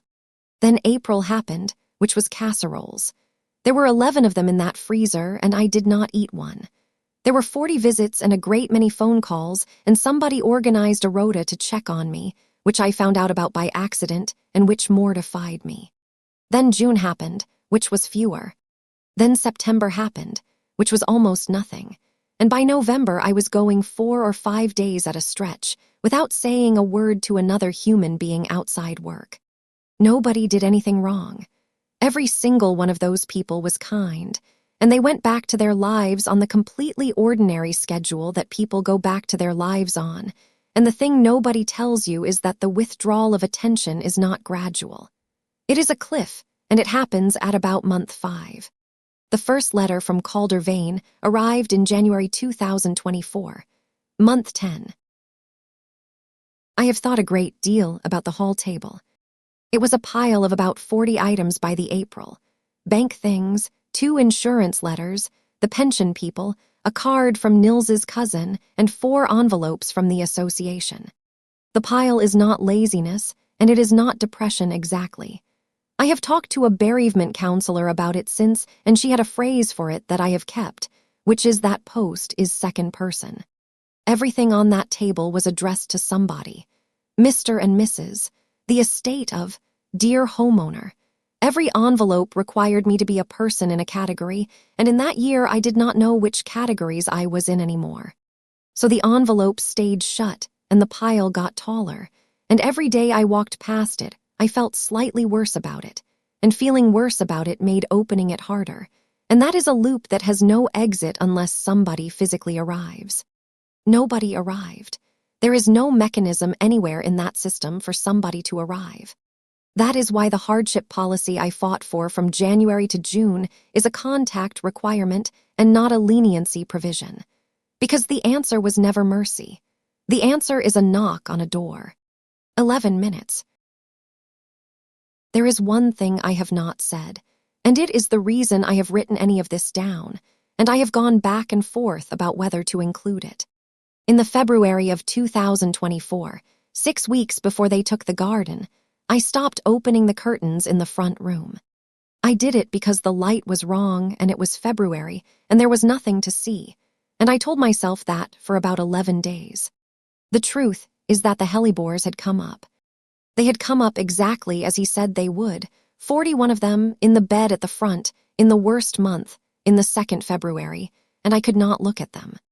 I stood at that window every morning for 6 weeks in 2023, and it was the only thing that got me through. And in 2024, they came up again and I closed the curtains, because in the first year proof is a comfort, and in the second year proof is a demand.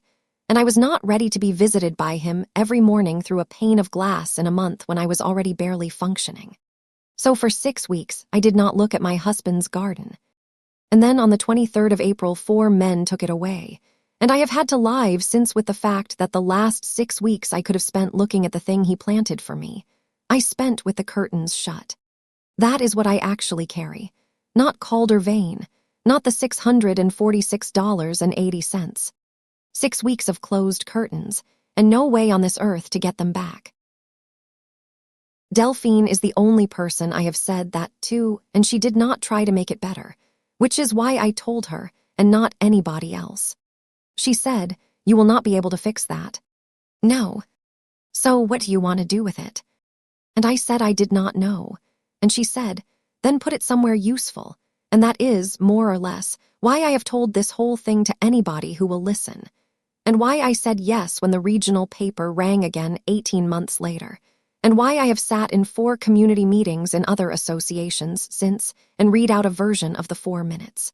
Because there is a woman somewhere in one of those 211 houses right now with a pile on a hall table, and the only useful thing I know is, it is not that you are failing. It is that the system has a clock on it and no doorbell, and the clock does not care what month you are having.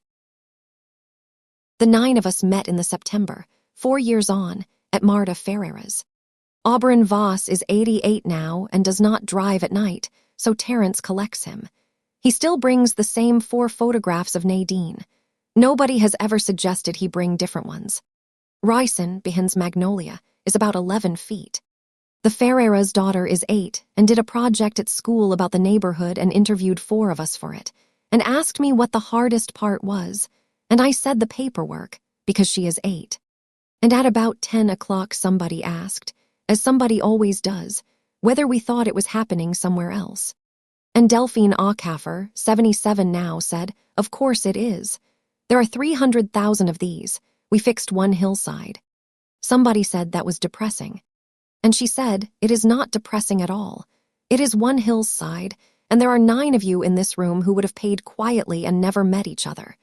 Do the arithmetic on that, and then tell me it is depressing." I have the plastic label in a drawer in the kitchen. Feb, proof, in pencil in his handwriting. I take it out perhaps twice a year, and I have never been able to decide whether it is a relic or a note, and I have concluded it is both, and that the difference does not matter as much as I thought. He wrote it as a label. It was an instruction to himself about what a plant was for. It became, entirely by accident, the only thing that survived a remediation, and the object that made a woman in a fog get up off wet ground in April and start counting. Nils would find that extremely funny. He would find the whole thing funny, the spreadsheet, the clipboard, the 11 evenings, his careful wife standing up in a clubhouse reading out invoice totals to 168 people in beige houses. And then he would say something insufferable about how the fee schedule was obviously the problem, and he had told everybody that in 2022. He would be right. He did tell them. 5-2 on the 11th of August, and it is in the minutes because he made sure it would be. The 4 Tuesdays I want to describe are the ones nobody would put in a story, and they are what the board year actually was. November, 2 hours on whether the community could afford to resurface the tennis court, which nobody uses, and which 4 people are extremely passionate about. I said nothing for the entire meeting. I had been elected 3 weeks earlier on the back of 168 people in a clubhouse, and I sat in a room of 7 and did not open my mouth because I did not yet know how any of it worked, and I had decided the fastest way to lose everything was to be the woman who arrives and immediately knows better. December, canceled because of the weather. January, 40 minutes on a resident's request to keep 4 hens, which the covenants prohibit, and which the board denied unanimously and which I still think about, because the woman who asked had clearly rehearsed her 4 minutes, and I recognized exactly what that had cost her. February, the lawyer's letter about selective enforcement and the beginning of the 4 drafts. That is governance. It is tennis courts and hens and a woman who has rehearsed.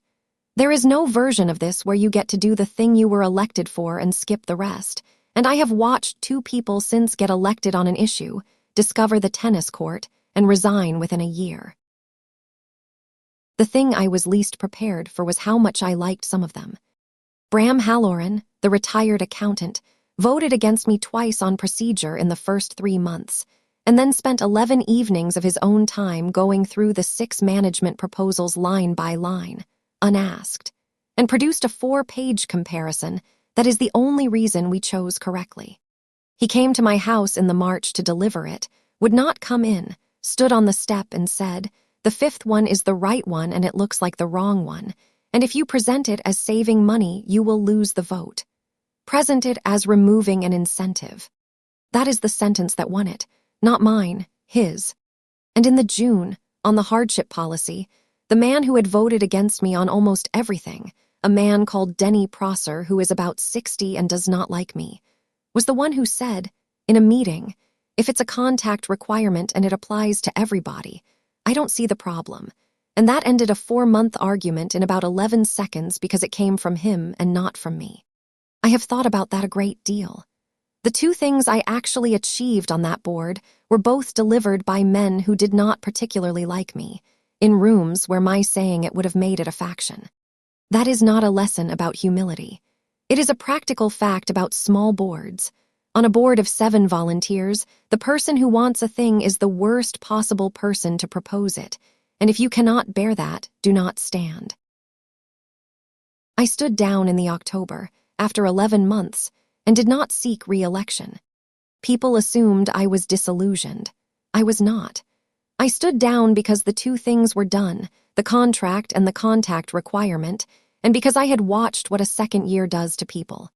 And because of a specific evening in the September when I found myself at that kitchen table at 11:30, building a spreadsheet about the reserve study for the roofs, and I stopped, and I thought, I am doing this because it is tractable.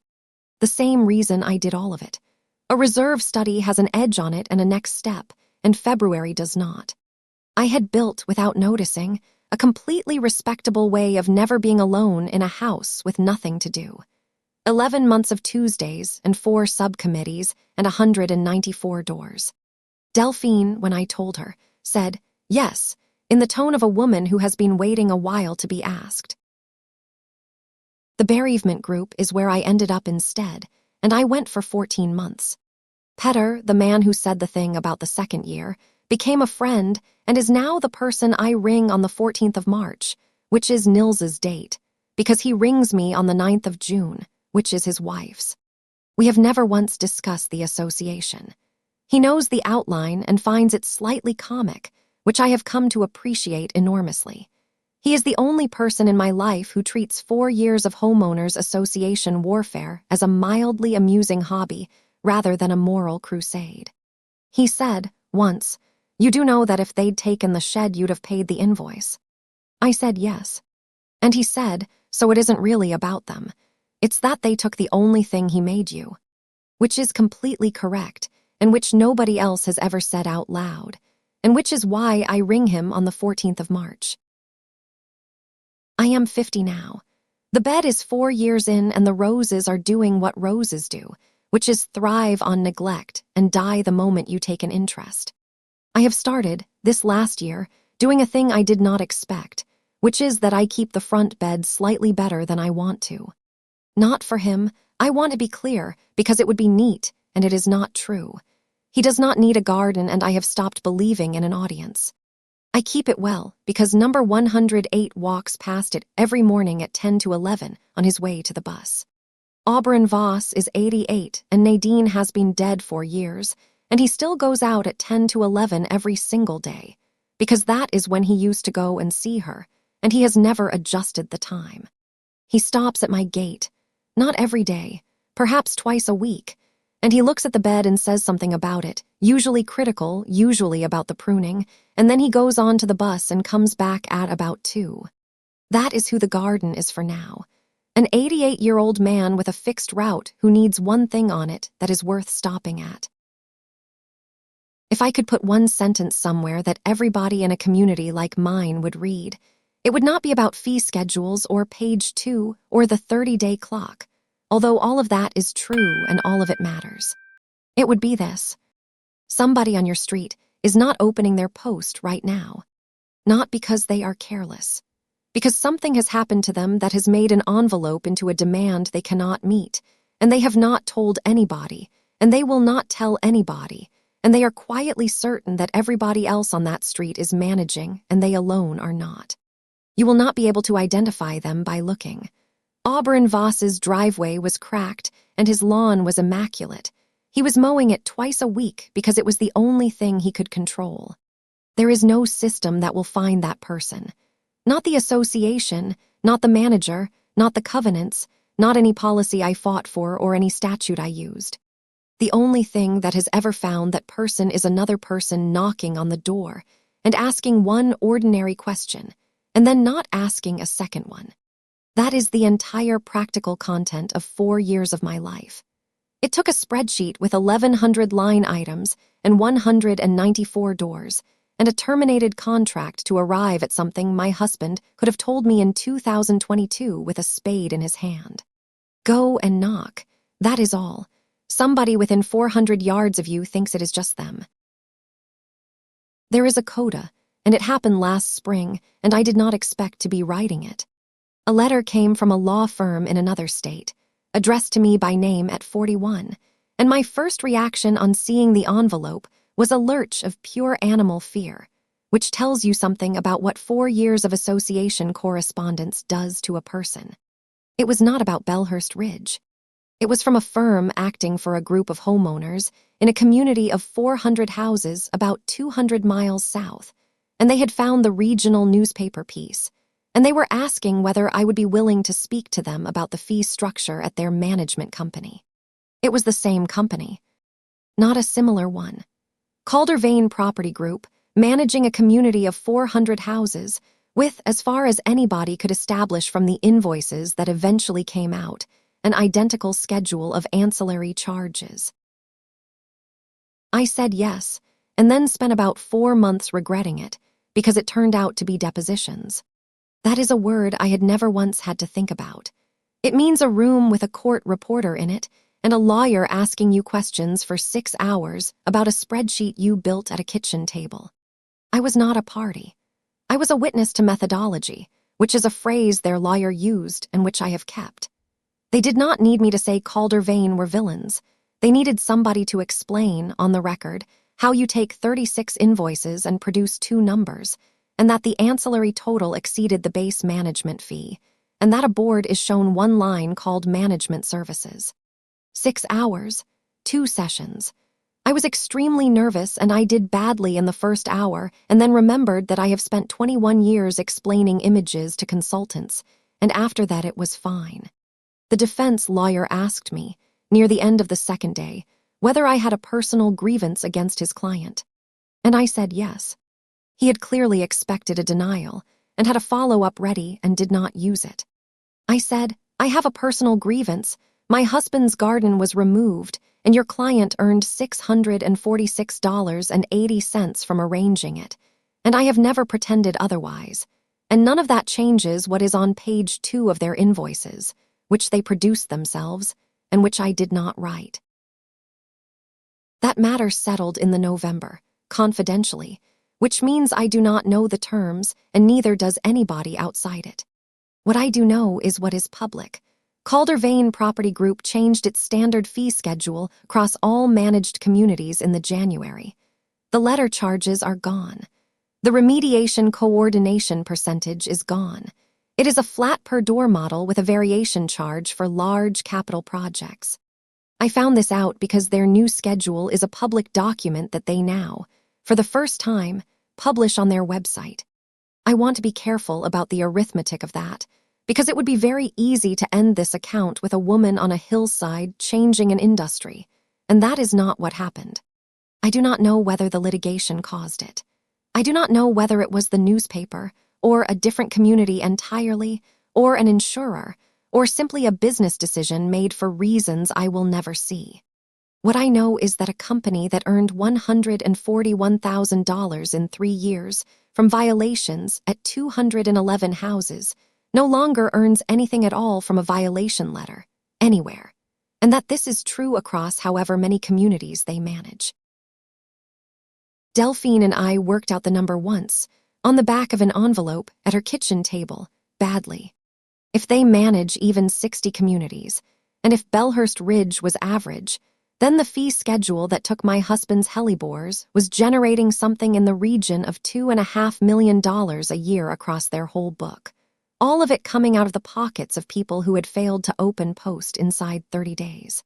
That is a guess built on one hillside, and I would not stand behind it in a deposition.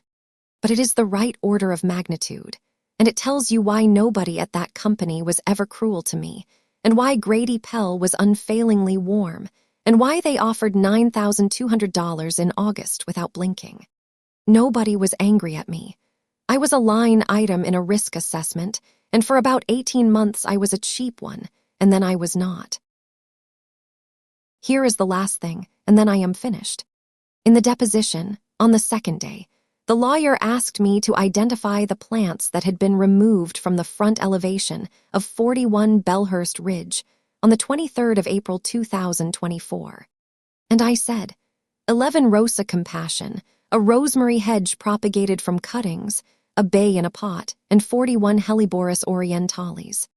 And he asked how I could be certain of the number 41, more than 2 years later.